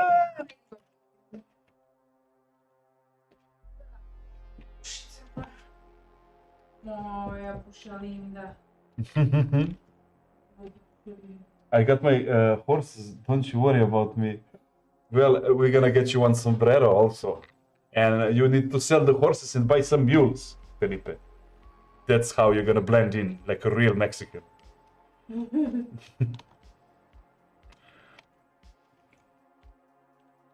Never. You're staying 100% Romanian.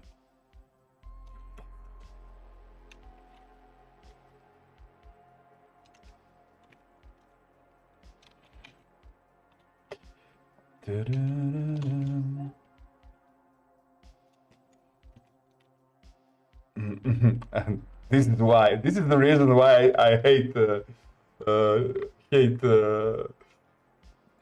drawing a hair, you know, because I'm trying to be like, I don't know, man, this is just plain stupid. But it must be done. It must be done only in this way.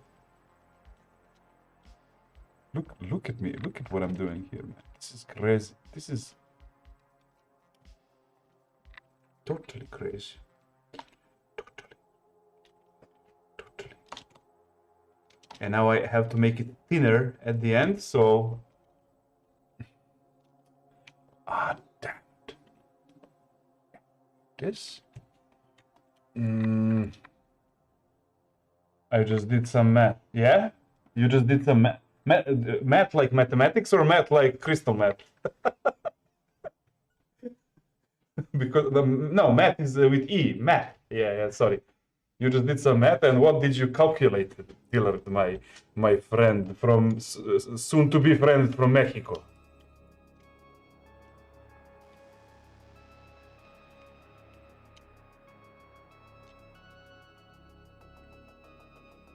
Did you calculate the years?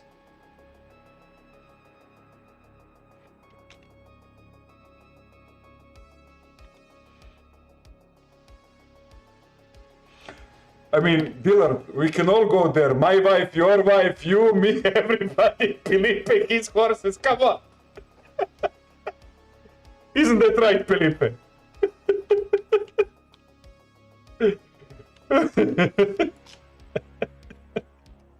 Yes. Dushan, yes. All neighbors, yes. Bring Dennis. The hell. I would always love to hear his sexy voice in the bed, man. Okay, guys, finally we lay down. Now it's time for some group sex, okay? It's time.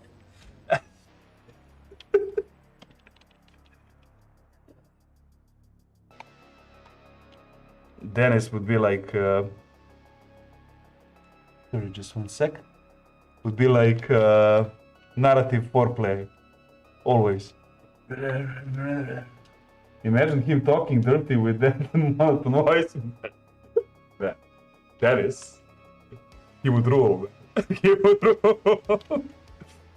Dude.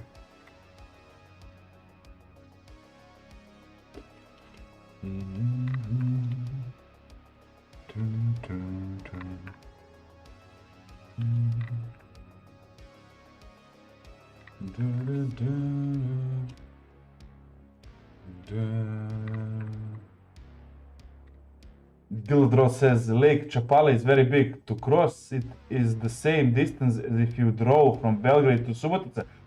Holy, it's 180 kilometers. Miles, I don't know the miles. We Europeans, we do the kilometers. Sorry. You Europeans with your fucking kilometers. Whoa, that lake, man, it's like a small sea. What the fuck? Yeah, you need to buy the boat there. Not having a boat there is tragedy, considering the size of that lake, man.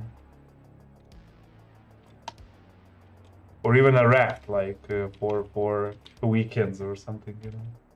I would swim that distance. Of course you would. You are young and athletic. I'd buy a boat and name it Matilda. Of course you would. You are young and athletic.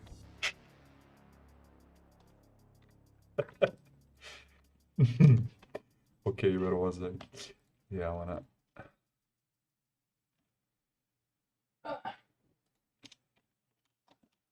Check out. Ne. Check out my melody. Check out. Check out my melody. Just one more fight and I'll be history. And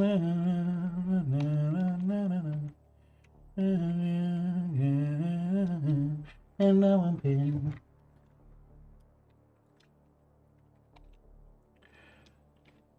Diladro says, "Don't bring the horses, though. It might make it this far for my wife to leave me and at the finish line."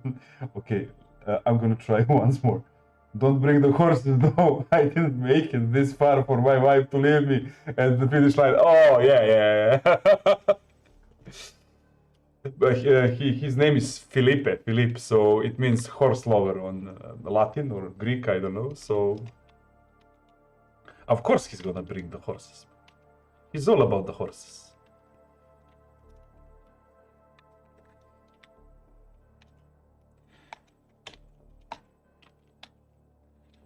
Boom. Okay, what I'm gonna do about this here over here?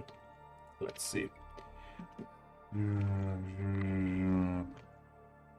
Let's make one. Nah.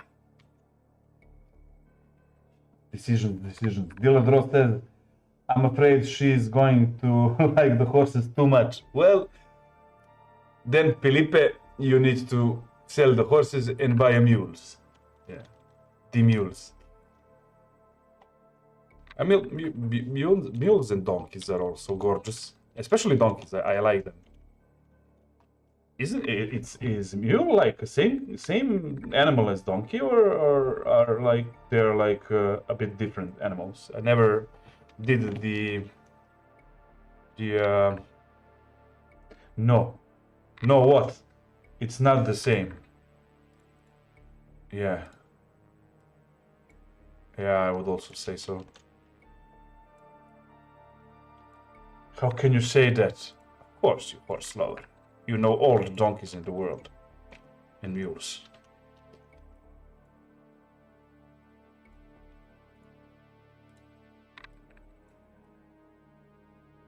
Yeah. This will be a good...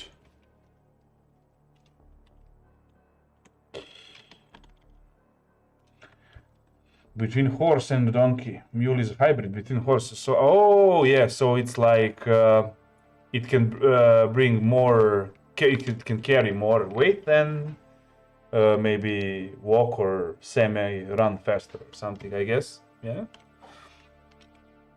Are the mules like best for the hill area, rough terrain, and that stuff, or donkeys? Who's better? Who's better?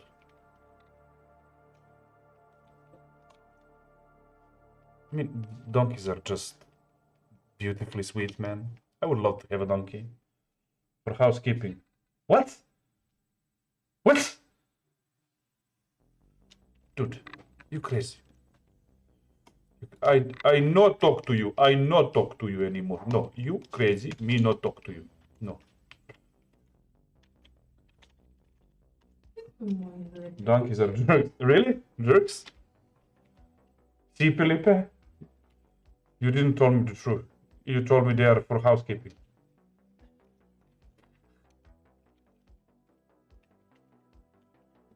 They laugh sometimes. Yeah.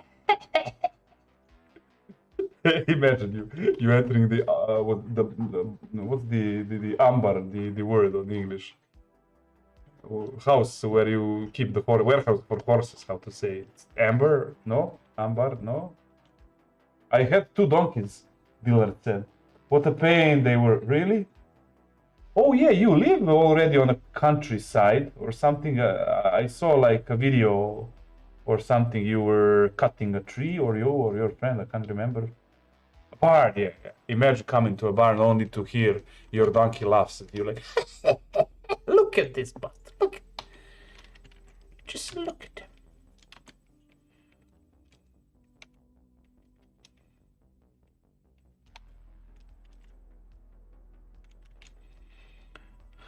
Oh. I want to finish the entire line art today, and tomorrow I want to paint this.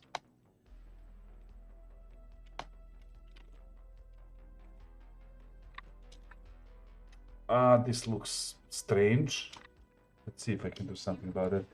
Achillion! Oh, Achillion! Good job, my friend. Keep going. Cheers, Achillion.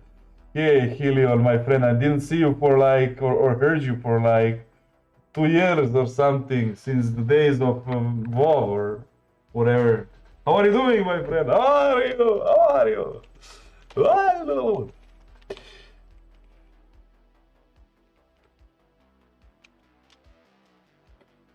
You got married, man? Diladro says, how are you in regards to color theory? I am getting into digital painting. Color theory, well, you got warm colors. I know this. You got warm colors, you got the cold colors. That's it. I mean, I don't know. I kind of know that, but I don't know what actual theory is. Uh, the closer the object is, the color must be more saturated, and there is some rules. I think if you need some help, I'm always eager to help you, but I don't know if I'm gonna be of essential help to you, you know? I'm gonna be more like a jester to you, I think. Good, good. Long time no seen, says the Hillian. Of course not, haha. Of course, you're still doing drugs, you didn't get married. I'm gonna have to call the police on you, man. I'm gonna have to call the police. Hello, this is Fantazmo. Is that a police? Please arrest my friend. He's doing drugs, not marrying. Meow. Are you playing some video game, the Helion, these days? Since I bet you don't play WoW, man. I bought that new expansion like few months back, but I didn't play it. I just didn't want to waste any time there, man. Just got bored of it. Too much. Not so much. Ended the WoW 2 years ago. Yeah, with that expansion that we played, the Battle for Resurrect. The Battle for Resurrect.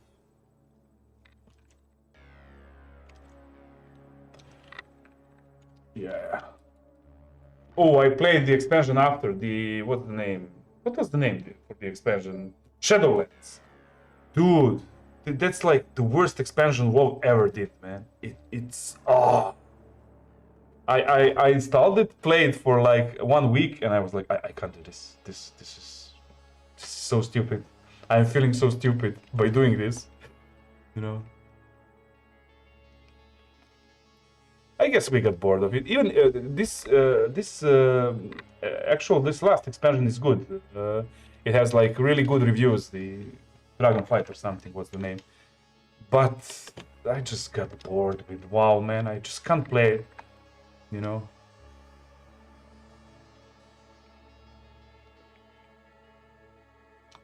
Color theory. Let's see dealer color theory. Let me just Google it. Theory of color.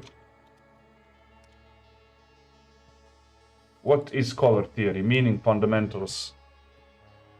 Yes. What? No, no, Dillard, this is too complex for me. I did learn this in the School of Design when I was a kid, but I really can't remember this. I don't know. Shy. No. No. No, no. Low, medium, high. What is this? No. What is prototyping? Prototyping. Okay. Conclusion. Color is just one of tools designers love to play with. Yeah, of course. Don't forget about accessibility.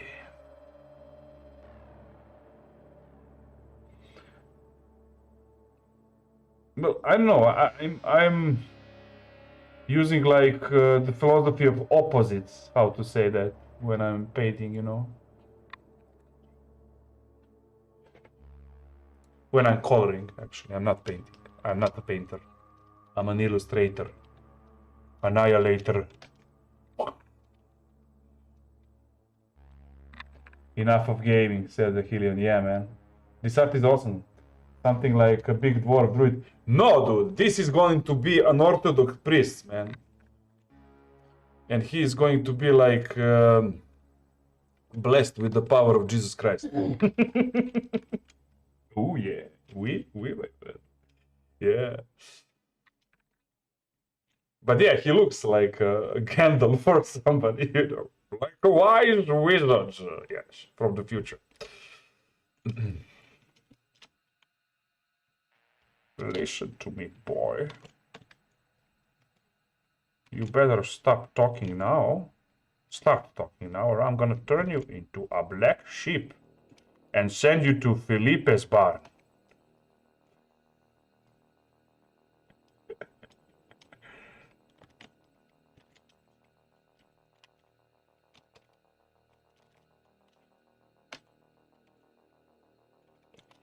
The fuck if I know what I'm doing here, man.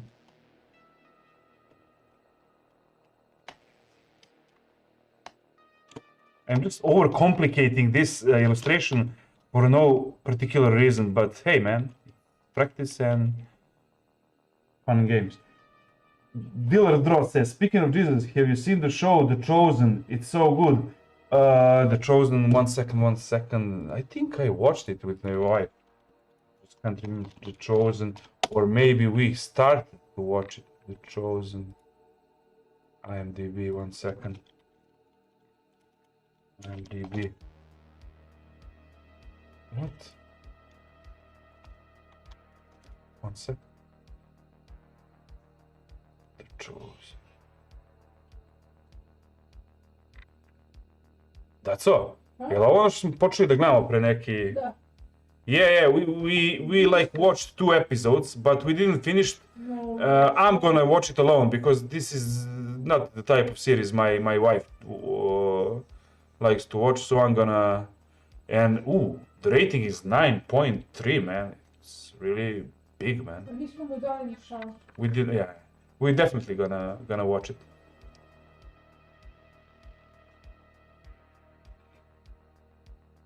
There was the first episode. There was some failed exorcism by the Jewish rabbi or something. Diller Draw says, "I just watched season 3, episode 7. I'm stoked for the last episode." Oh man!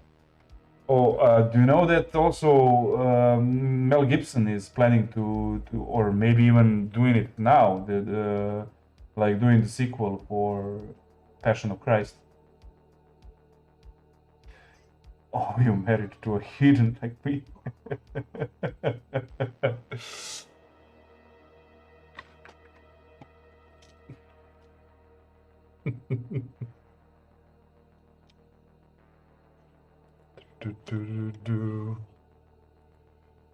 Oh, you didn't know I got married? Thank you. Yeah, I got married. When did we get married? 5. 5 years ago, man. Yeah, 5 years ago. In October 2017, yeah? Yeah. Da. Yeah. Nije 4, još uvek 3,5. triple. Sorry about that. We are having a math battle here, me and my wife, calculating the years. No, it's like 4, 3. No, it's 5 years ago. Oh, to hell with you and our marriage. Let's go to Chris. Okay. Prepare 5 years ago, my friend Achillean. It's forever. 5 years ago, I stepped on that crazy stone, man. 5 years ago.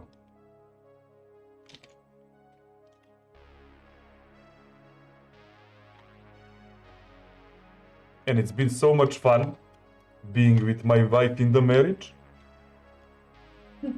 She's so fun to be in a marriage with.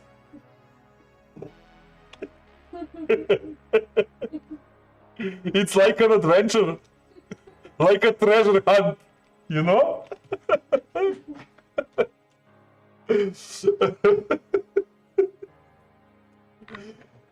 Oh, okay, where was I? I need to do something with this hair because it looks like tentacles and I don't want to do that, so I'm gonna add a few more here, and like here, also here. Tentacles! This is not anima porn, this is an Orthodox priest, so let's do it serious now. Let's do it serious. Hey Dylan, are you still here, man?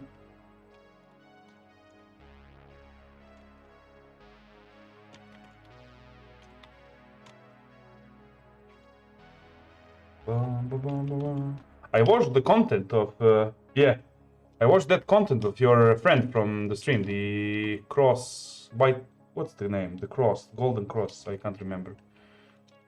Golden cross, it's pretty neat, man, content.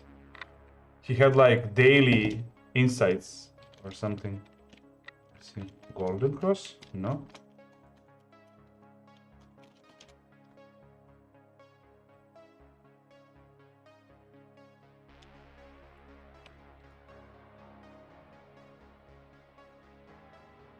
Yeah, Cross Comics, yeah. Captain Canada. That guy, Captain Canada. Yeah, Cross Comics, yeah. He's an interesting dude, to be honest, man.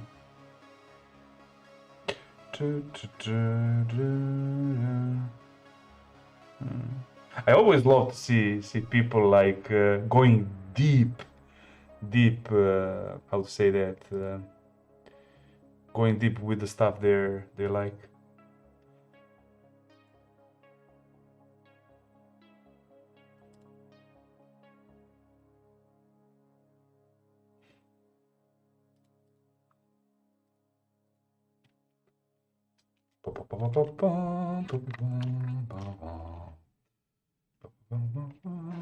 Where was I?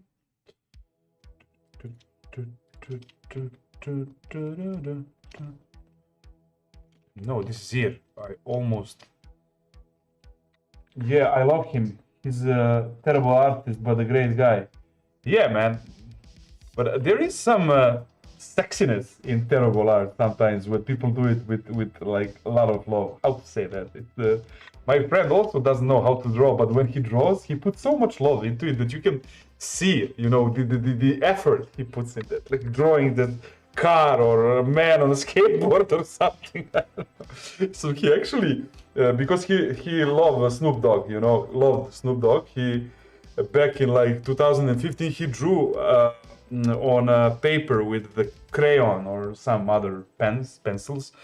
He drew like all the moments, his favorite moments from the Snoop songs, you know, on same paper, and it was delicious, man. It was done poorly, but it was so good, man. Sometimes help him out with pro bono work. Ooh, nice, man. Nice. That's good, man. That's noble, man.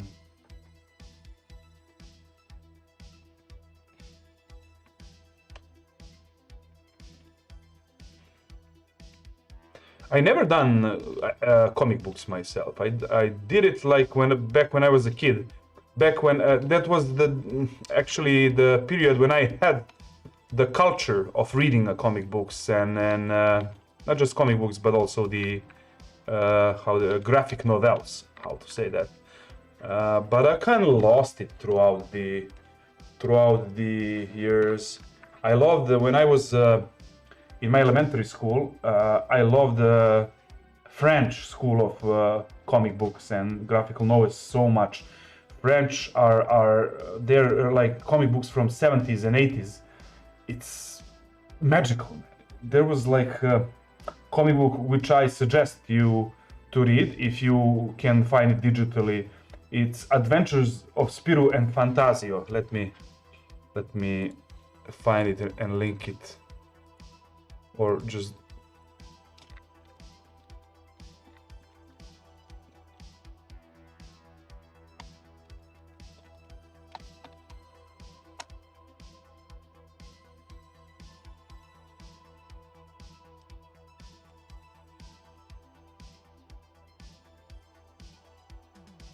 yeah, like this.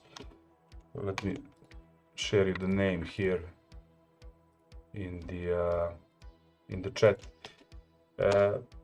It's like adventures, you know, or something.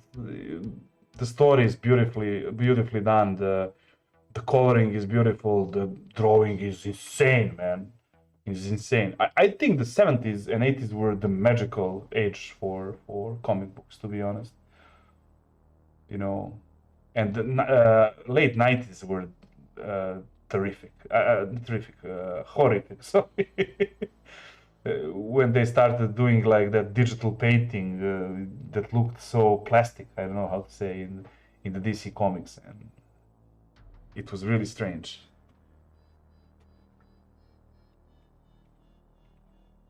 But hey, I don't know that much about comic books, to be honest. Only back then in the elementary school when I was like really a lot into that stuff. And I don't know why, but it just kind of went away. I love to draw, but passion for comic books didn't kept. You know, that's why I love your channel, because I also have like nostalgic how to say that emotions towards the things that you do, but you are doing it to much bigger and better level than I did. So back in those days.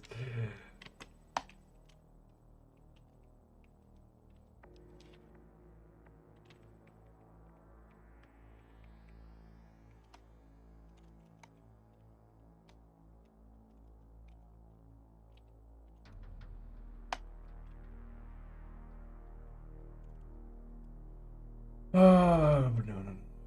This is ear, man. Why am I fucking destroying this ear, man? What's wrong with me?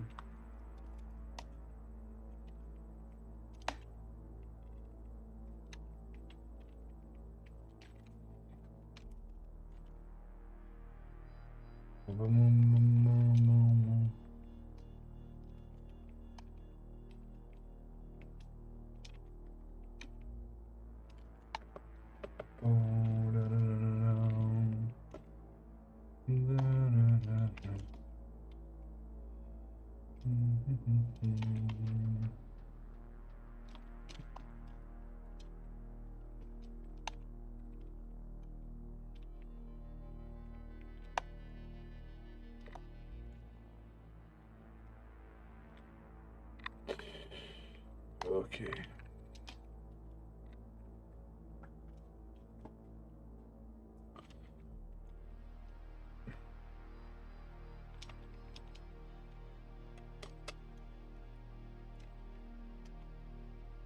Do something here to make it look more like hair. It's like too neat. Yeah.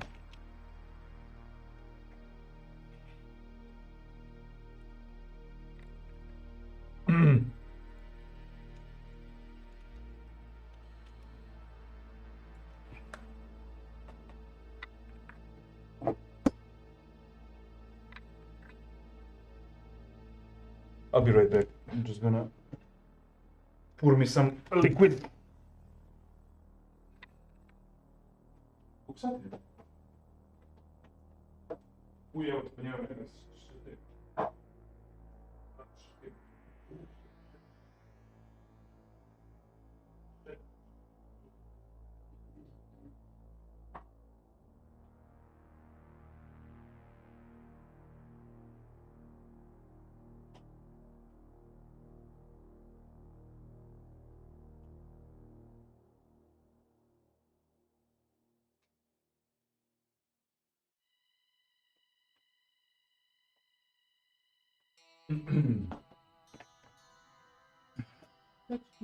So, I need to walk my dogs, guys, and I'll be back in like 15 minutes.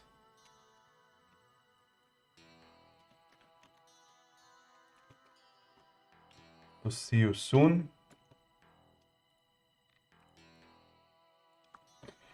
Boom, boom, boom, boom, boom, boom.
I'm back. Where was I? First, let's delete this burba. Here, we are doing the hair. Just forgot it.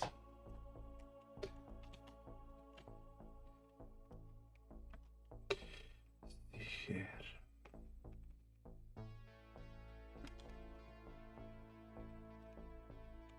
What?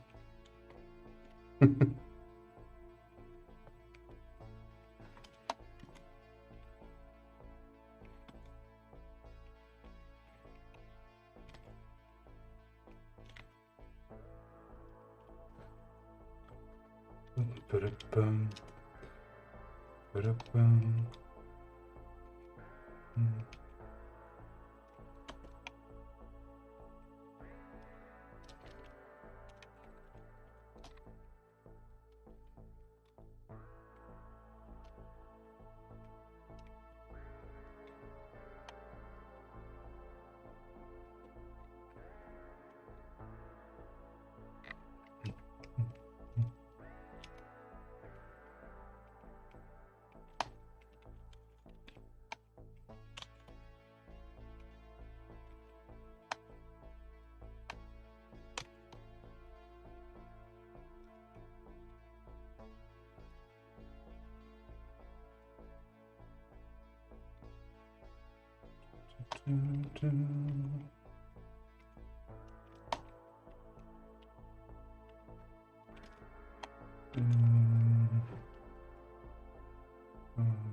No, I don't like it.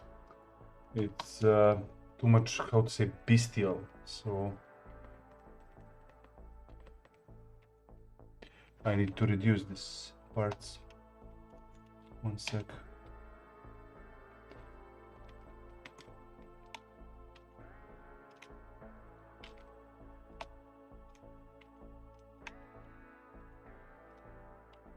Yeah, I always hate drawing hair. It's so boring, man. I mean, I can always do like the simplified version, but somehow it always leads me towards creating some complex parts. Like you see this hair. The first I know what's the word in English, but let's call it hair. Tentacle goes in front of the ear, the other one goes behind, then front, then the other one. So it's like too much story here for not so important part, I would say, you know. So let's just keep it like this and don't overcomplicate it. Okay, what to do now?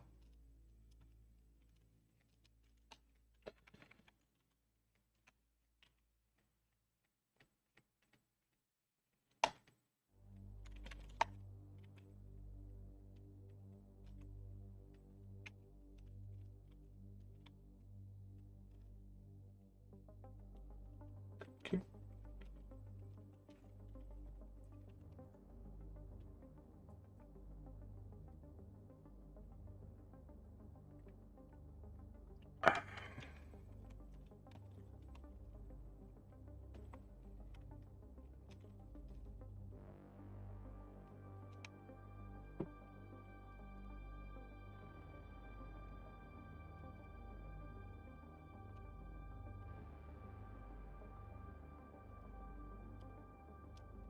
So if this is the neck, the shoulder should be like here, yeah. Let's drawing that shoulder.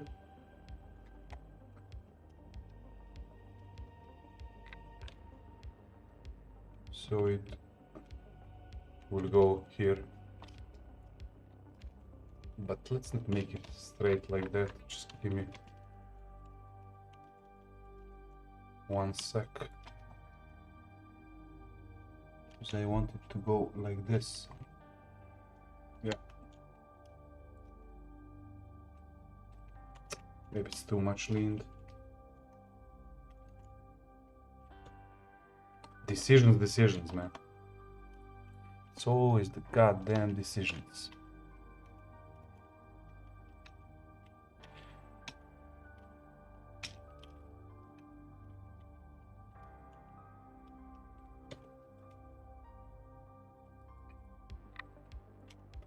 That's like the funniest part of life, the decisions. Whatever you do, you need to make a decision. No matter how much the task is trivial or complex, always need to make a decision.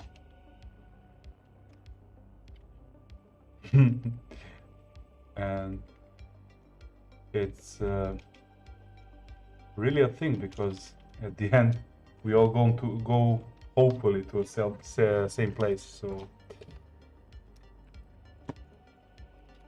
I don't know.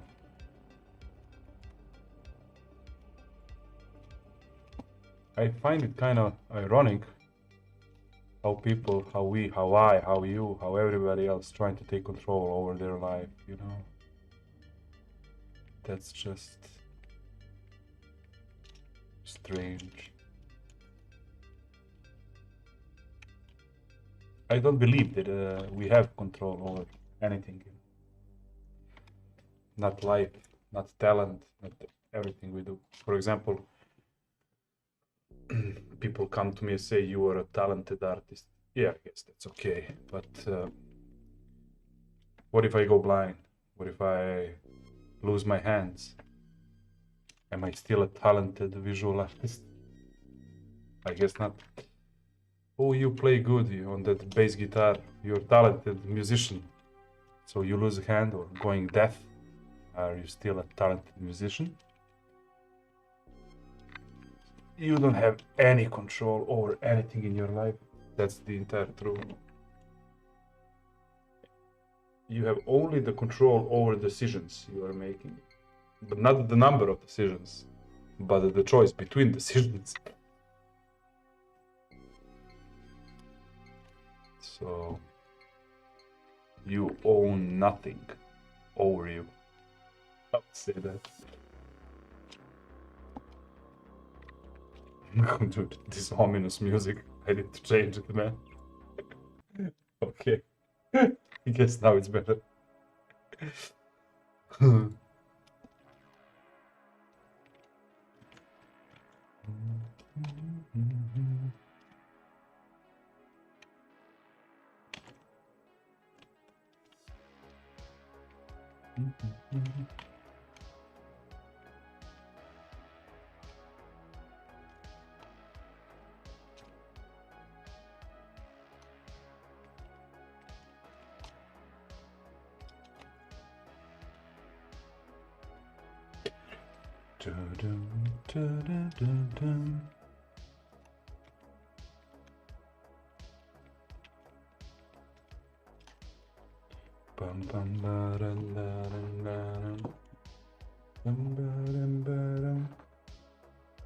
Oh, sorry, dealer. I didn't watch the chat. If you no, I already answered that. Sometimes I tend not to watch chat, just focus on drawing and completely lose the I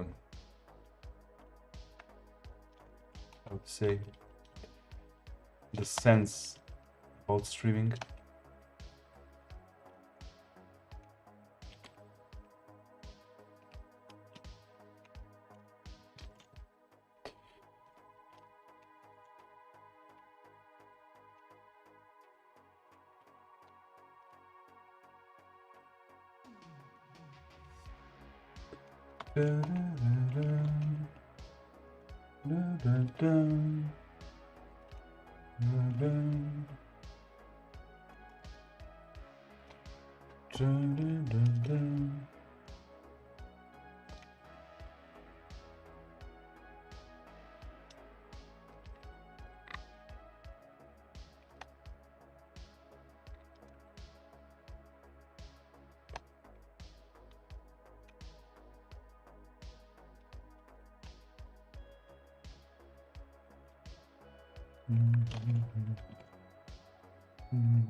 Okay, since the chat is silent, I'm gonna listen to something. Let me see.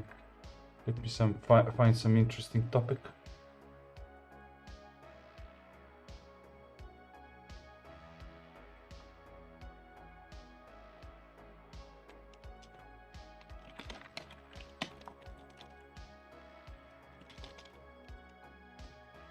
No.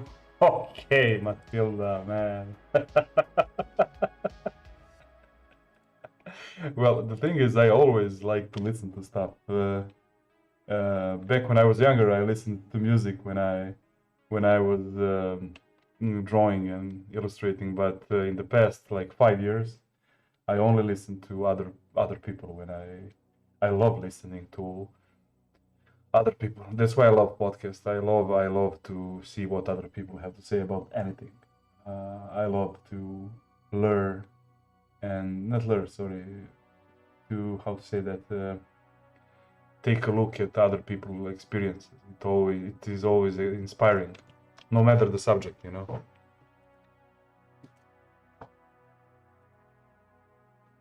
Okay, so let's find something interesting.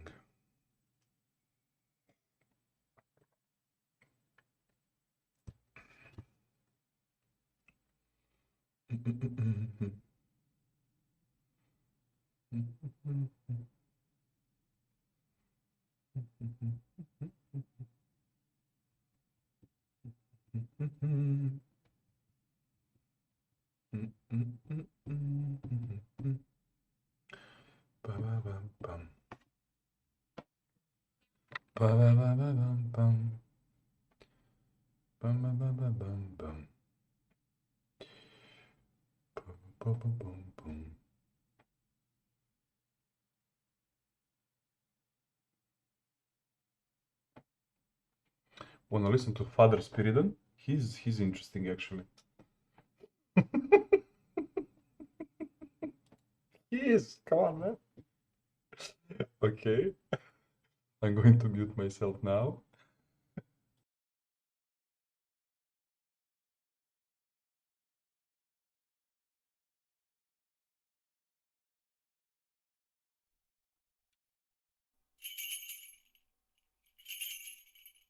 In the 6th chapter of the Gospel according to St. Matthew, we have the words of Jesus where he says, "If you forgive men their trespasses, God will forgive you. If you forgive men their trespasses, God will forgive you." In these words of Jesus, we should hear both an encouragement, a reason to have hope, but also a very stark warning, a warning that should make us shake and tremble and should shake us from our complacency. It is a statement of hope because Christ assures us that if we forgive, we will find mercy. God will show mercy to all those who are merciful. But it is a warning that if we choose to refuse to forgive, we cannot hope to expect mercy and forgiveness from God on the day of judgment. As we rush to that moment of our death, as we rush to the moment of judgment, let us remember, we cannot simply be casual. We cannot simply say, "Oh well, God is so loving, God is so forgiving, everything will be fine." God says to us, "If you forgive, I will forgive." Jesus taught us in the Lord's Prayer, "Forgive us our debts as we forgive others." When we think of this, when we think of our hurts, sometimes the cycle of pain in our emotions, our psychology, can go round and round for years as we contemplate, as we remember the hurts, past and present, that people have committed against us. And sometimes that cycle is very difficult to break out of. And sometimes we can get comfortable in this experience of revisiting those hurts. But Jesus makes it very clear, if we have a desire for vengeance, if we have a desire for retribution, if we cling to hatred for anything that someone has done to us, we make ourselves incapable of receiving God's forgiveness, how can this not but make us tremble? Who can look at themselves and with all honesty not see any desire or anger for something somebody has done to us and desire some kind of retribution for this, even in some small way, to be shown to be right, to be shown to be unjustly treated? That desire for justice for ourselves can lead to condemnation of others. And as weak human beings, we may look at this and say, how then can anyone be saved? How can we hope to find forgiveness when we know so often we lack forgiveness ourselves? The Church Fathers, those great psychologists, not of the mind so much as the soul, the true depths of the human being, they tell us there are routes to this forgiveness. There are ways we can think. There are ways to look at other people and what they do that will help us to forgive. Church Fathers tell us, first of all, we should constantly remind ourselves of the trivial nature of so many of these hurts, the reality of what it is we constantly remember, the trivial nature of those hurts that we condemn others for, and the vastness of our own sins, the vastness of a lifetime of hurt committed against God, of disobedience, of rebellion. When we compare them, when we compare what we are called to forgive in others with what we hope to be forgiven by God, how can we but not tremble at our own injustice in the way that we treat other people compared with what we hope for from God? It is we who are being unjust. But there is another important factor in this. The Church Fathers say to us, everything that is committed against us in this life has no eternal existence. It will have no eternal bearing on our soul, what other people do to us. Even when those hurts have gone on for many years, even if those hurts last a lifetime, at death they will come to an end. The hurts committed against by others are transient. The Church Fathers remind us they can have no bearing on our condition at judgment, but if we choose to refuse to forgive, we commit an evil against our soul that may be eternal. We enter judgment with this evil that we have marked our soul with. The harm that we can do ourselves by refusing to forgive can be eternal. The Church Fathers say to us, let us ponder the reality of this. When we are feeling annoyed, angry, desiring some kind of justice, let us remember that these things will pass. But what we are doing, the condition of our soul, will be what we bring before God on Judgment Day. And it will be eternal. So let us weigh up the temporary evil committed against us against the eternal evil that we commit.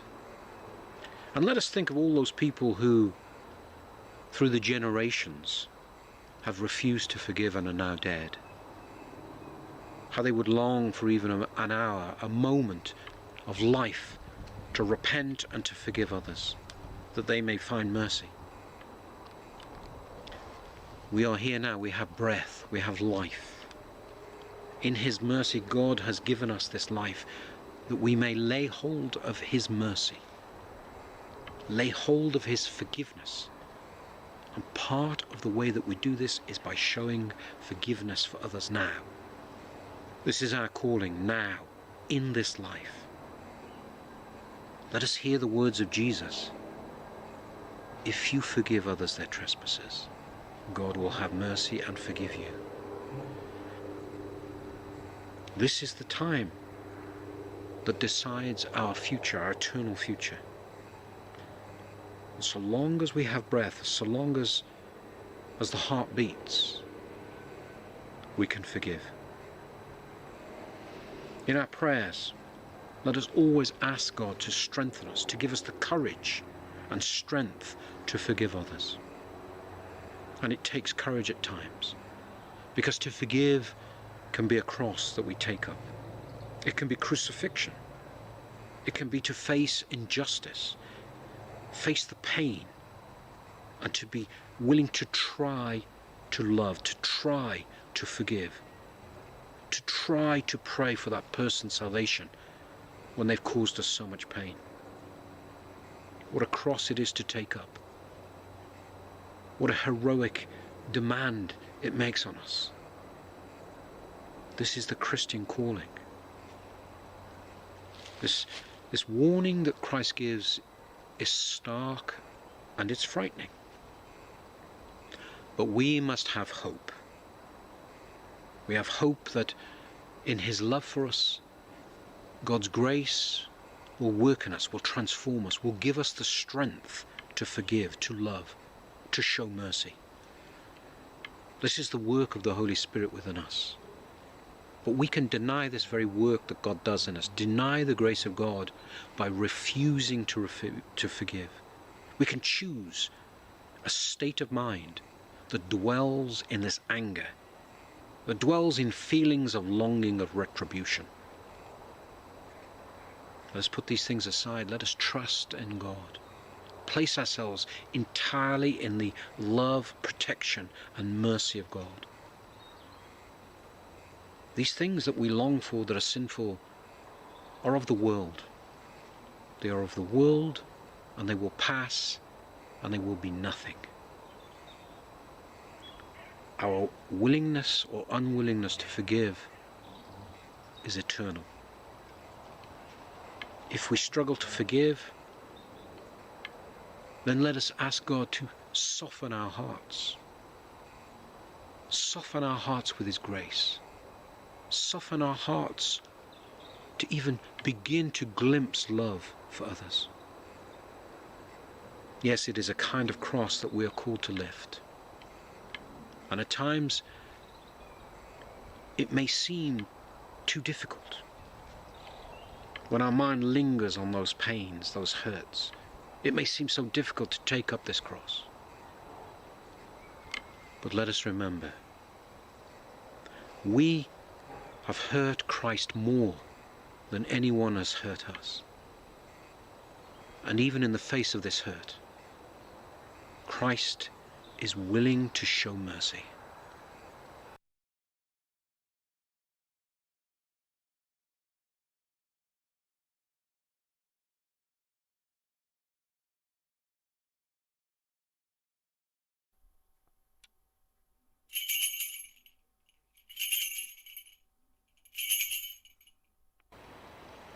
In the 14th chapter of the Gospel according to St. John, we read of Jesus giving us the instruction, an instruction He gives to everyone who would be His disciple, who would seek to follow Him, to us. Jesus says, "Do not let your hearts be troubled. Do not let your hearts be troubled." These are not empty words. This is not an instruction to try to do something that is unachievable, impossible.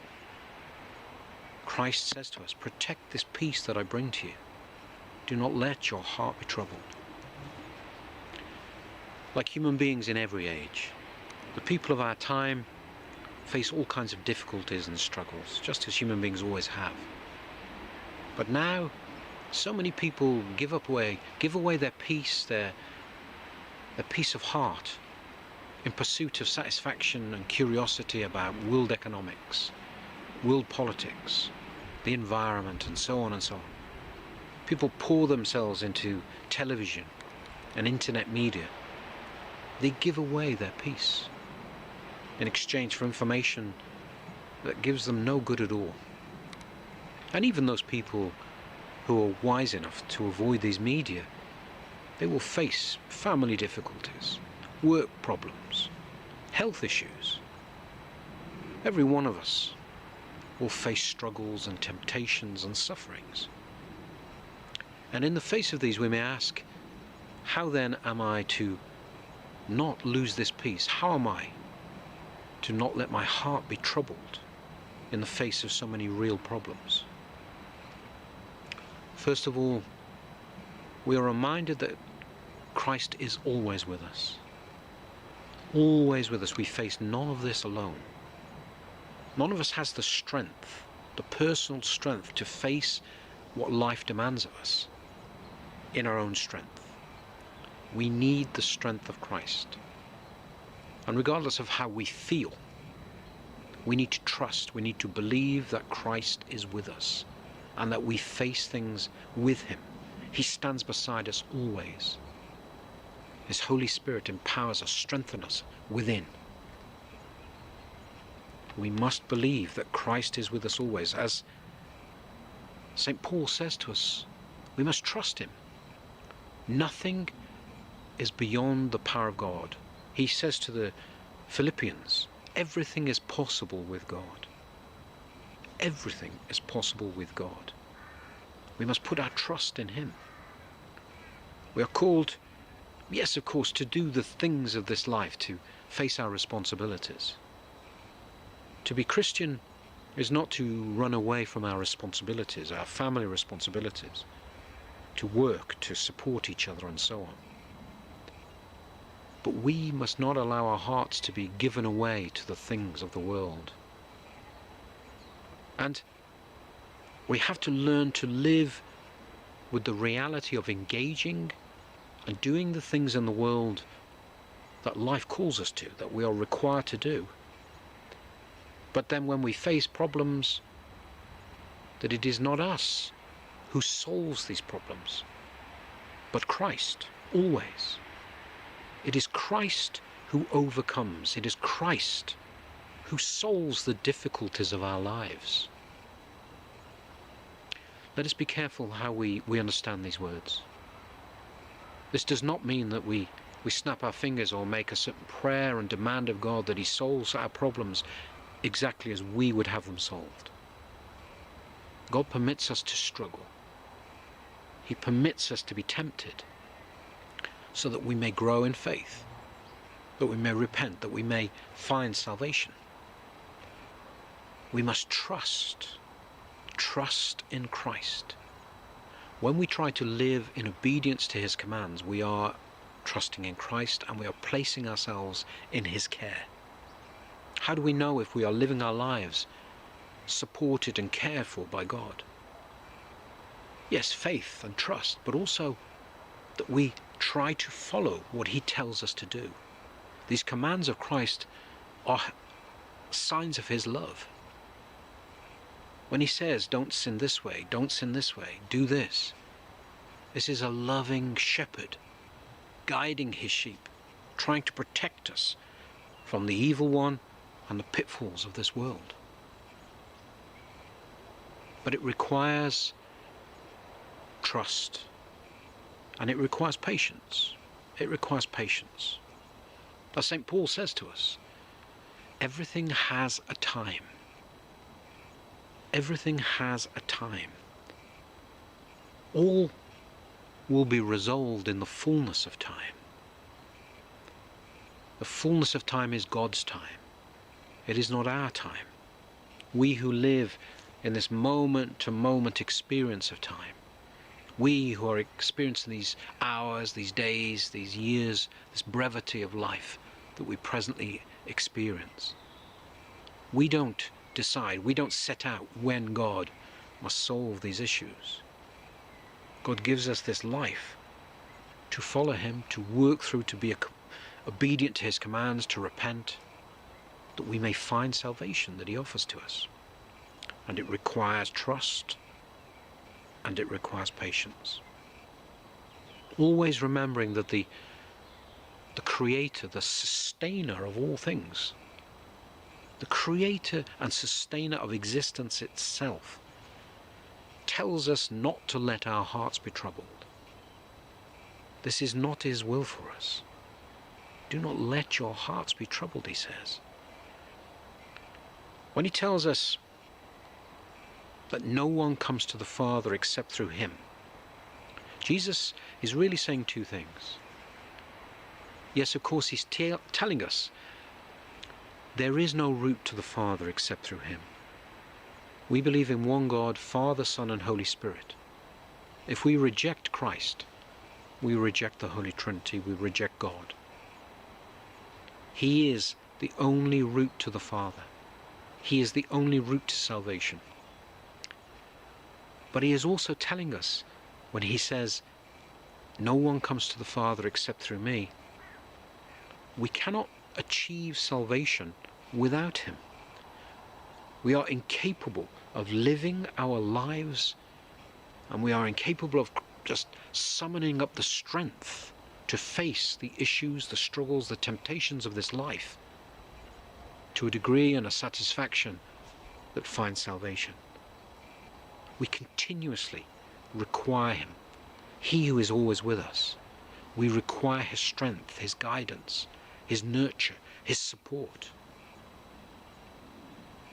So whatever it is we're facing, whatever particular temptations and struggles each of us happens to be experiencing, let us try to be patient. Patient, and let us, even in the midst of those struggles, even, dare we say, even in the midst of our sufferings, give thanks to God. Not perhaps for the very sufferings that we endure, but for the knowledge that he is with us, that he supports us, that he loves us, that he permits what is necessary for our salvation. Let us give thanks for who he is continuously. Let us try to find the joy and gratitude that is right as a creature to Creator. This is necessary if we are to truly not let our hearts be troubled.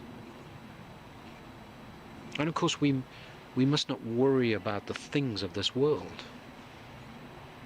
The things of this world that we give ourselves to and give our lives, our hearts away to so easily.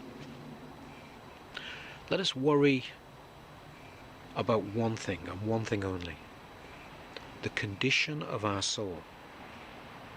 Because this will prepare us for judgment. This will prepare us to face death, which is coming towards us so quickly. Let us prepare our soul and worry only about the condition of our soul as it will be before God on Judgment Day. Let us believe in him. Let us be joyful and thankful, knowing that his mercy endures forever.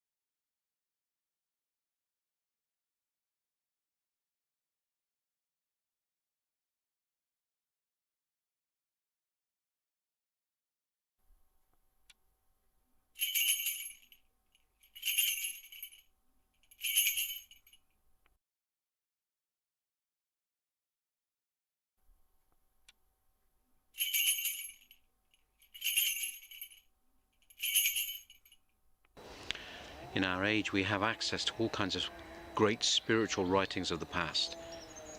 We can read of the heights of spirituality and prayer that the saints have achieved. But it's vital that we constantly remind ourselves of our own spiritual inexperience.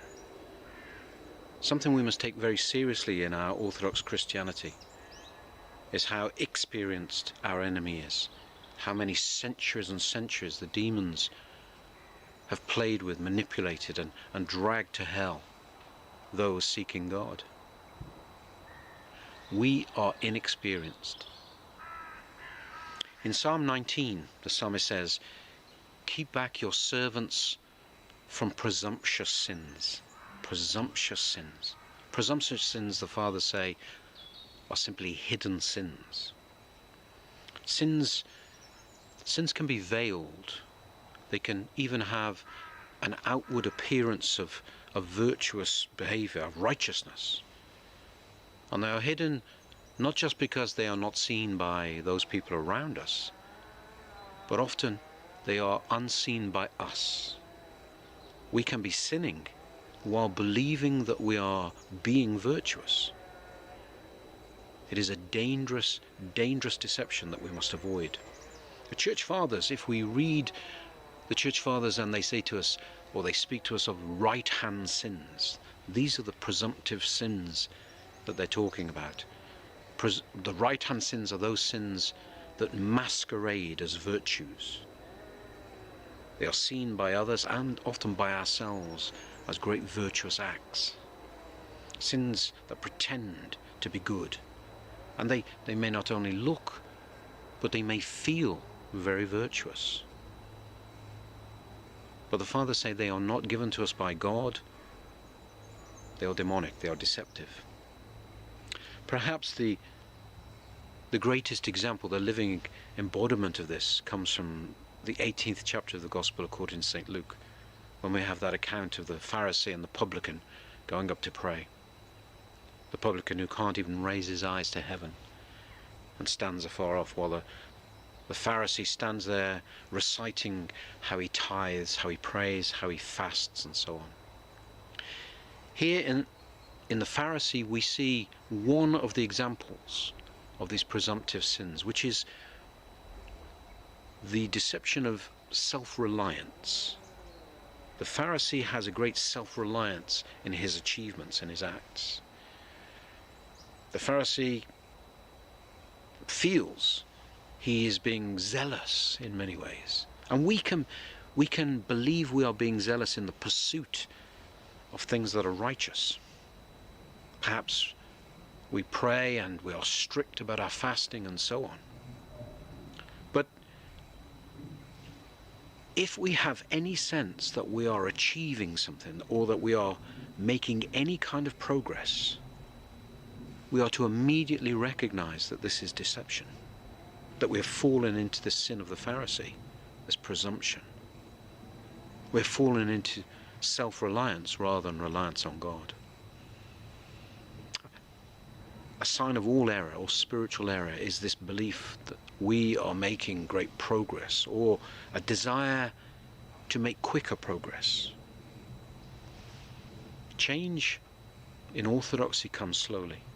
God changes the heart over time, and we must be patient, we must be humble, we must wait on God. It requires modesty. If we see this desire for quick change, quick progress, again, let us take it as a sign to ourselves that we have fallen into deception. One of the warnings that the Church Fathers give is that those who seek to be overzealous or seek to make rapid progress in the spiritual life, actually, they use the phrase temporary spirituality. The seeds lay no roots. The spiritual life has no root in their life. And though for a year or two they may be incredibly zealous, attending every service, constantly talking about their faith, it passes. And the seed is blown away or is taken by the birds or the weeds and so on. We must develop consistency in our spiritual lives over time. The demons will tempt us to be over-righteous, which may seem a strange term. How can we be over-righteous? Well, being over-righteous leads us to judge others. We notice how other people are dressed in church, or how their children behave, or whether they live up to the faith and the high standards that we believe we've set ourselves. This is being over-righteous. And if we fall into this trap, the demons will reward us with what appear to be spiritual feelings. But of course they're not spiritual at all, they're not from God. They may feel warm and good, give us a certain sense of satisfaction. But this is not spirituality. We must watch ourselves carefully. When our ascetic labours of any kind become an end in themselves, then they will only increase our pride. They will make us self-reliant, like the Pharisee. Give us this self-satisfaction that we are achieving something. A second example of this kind of presumptuous sin, as well as self-reliance, is a lack of moderation. The Church Fathers repeatedly talk about the royal way. To the right is this over-righteous behavior, over-righteous attitude. And to the left is a complete disregard for the things and the disciplines of the Church.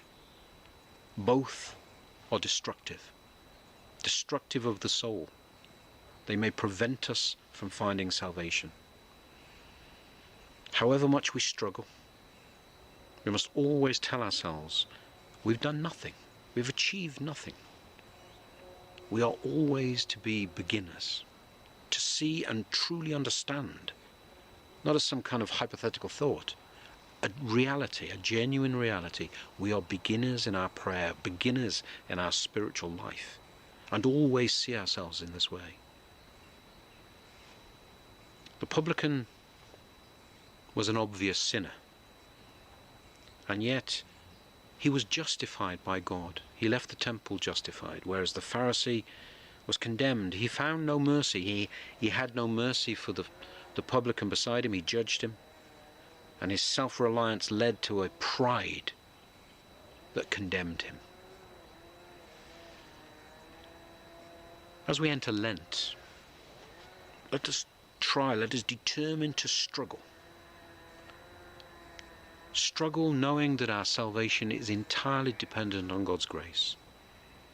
Utterly, we are in God's hands. Let's also remember that the Pharisee's prayer, the prayer of that Pharisee was prompted by the demons. But the prayer of the publican led to salvation.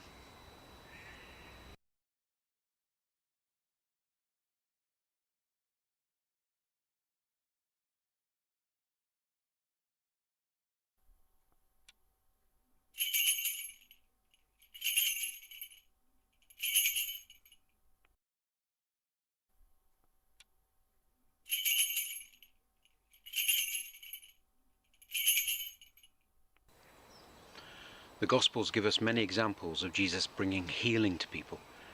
And amongst those miracles, there are a number of cases where the blind encounter Jesus. And Jesus removes their physical blindness. And we are told by the Church Fathers, of course, many times that this is an image of spiritual blindness, that he has illuminated them, that they may see with their soul, they may encounter God, they may see God. And in the 19th chapter of the Gospel according to St. Luke, we have the account of Jesus encountering Zacchaeus. Now, Zacchaeus is not physically blind, but St. Gregory Palamas and a number of other church fathers tell us Zacchaeus is another example of spiritual blindness. Zacchaeus has darkened the eyes of his soul through the way he has lived. St. Luke is very clear. Zacchaeus is a greedy, selfish, avaricious man. He is dishonest. He has stolen. He is a tax collector. He is a sinner, and he lives the life of a sinner. All these passions, this passion particularly for money and wealth of different kinds, have poisoned his soul, have darkened his soul. First, we must remember that all rejection of Christ, ultimately all atheism, is rooted in a manner of life. Rejection of Christ is spiritual blindness. And everyone who rejects Christ has at the root of their spiritual condition some passion, some sin. Maybe it's lust, greed, pride, and on and on. Passions that fill and poison the soul to the extent that the person becomes spiritually blind and rejects Christ. Rejection of Christ is spiritual blindness, but it is moral corruption of the soul. And it doesn't simply spring out of nowhere. It springs from a condition of the soul. So there is something in our lives to be addressed, not only a matter of faith and belief, but a rejection of sin, a repentance that needs to take place. But even we, of course, who believe, who profess faith in Christ, we only have partial vision. We are not saints. We do not love, we do not forgive as we should. We know, when we look closely at our lives, how deeply passion is rooted in us, how deeply sin has a hold of us. We know we are not as we should be, and yet, through God's grace, we are able to profess a faith, to believe in Christ. So we must repent. Even we who profess faith must recognize the darkness that we have allowed to consume our soul, to make our sight so partial, so limited. For all of us, this is the case. We are called to love, to forgive, to be obedient to the commandments of Christ, to be perfect. Christ calls us to be perfect. But St. Gregory Palamas tells us, even in this very corrupt life, Zacchaeus was not completely corrupted in his soul. He still longed to see Christ. Here we see a detail in the story. St. Luke tells us Zacchaeus was small of stature, and because of the crowds he could not see Jesus. He could not see Jesus. St. Gregory Palamas calls us to attention to this line. He could not see Jesus because he was spiritually blind, because of the way he lived. And yet, St. Gregory Palamas says to us, even in this life of sin, he was not so corrupted that he didn't desire to see Jesus. And so he ran ahead, past the crowd, and he climbed a sycamore tree. He humbled himself. What grown man like a child climbs a tree? He humbled himself in order to see Jesus. And Jesus, as he passed by, recognized Zacchaeus' longing to see him, recognized the humility it took. Christ many times calls us to bear good fruit. Here we see Zacchaeus becoming the very fruit that is borne by the tree. And Christ picks the fruit. He says to him, I will come to your house this very day and dine with you. But again, the crowds condemn Jesus. The crowd say, look at him, going to eat with a sinner, eating in the home of a sinner. In their judgment of both Christ and Zacchaeus, they have entered a deeper state of spiritual blindness than even Zacchaeus.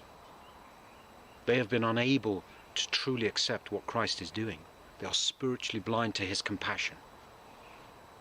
They want Zacchaeus to repent first before Christ can enter his home. Christ doesn't turn to him and say, you are such a sinner, if you repent, I will come to you. Christ sees him and with compassion and mercy goes to him.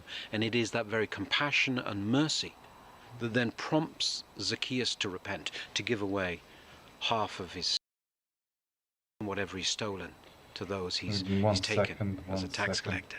Yeah, I just finished the line art and I started to paint it. I just started, man. Just put like the basic colors and now working on the stylized shadow and everything.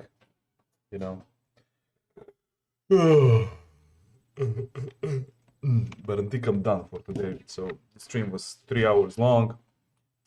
I finished the artwork, set it up like basic colors. So I'm gonna start doing it tomorrow.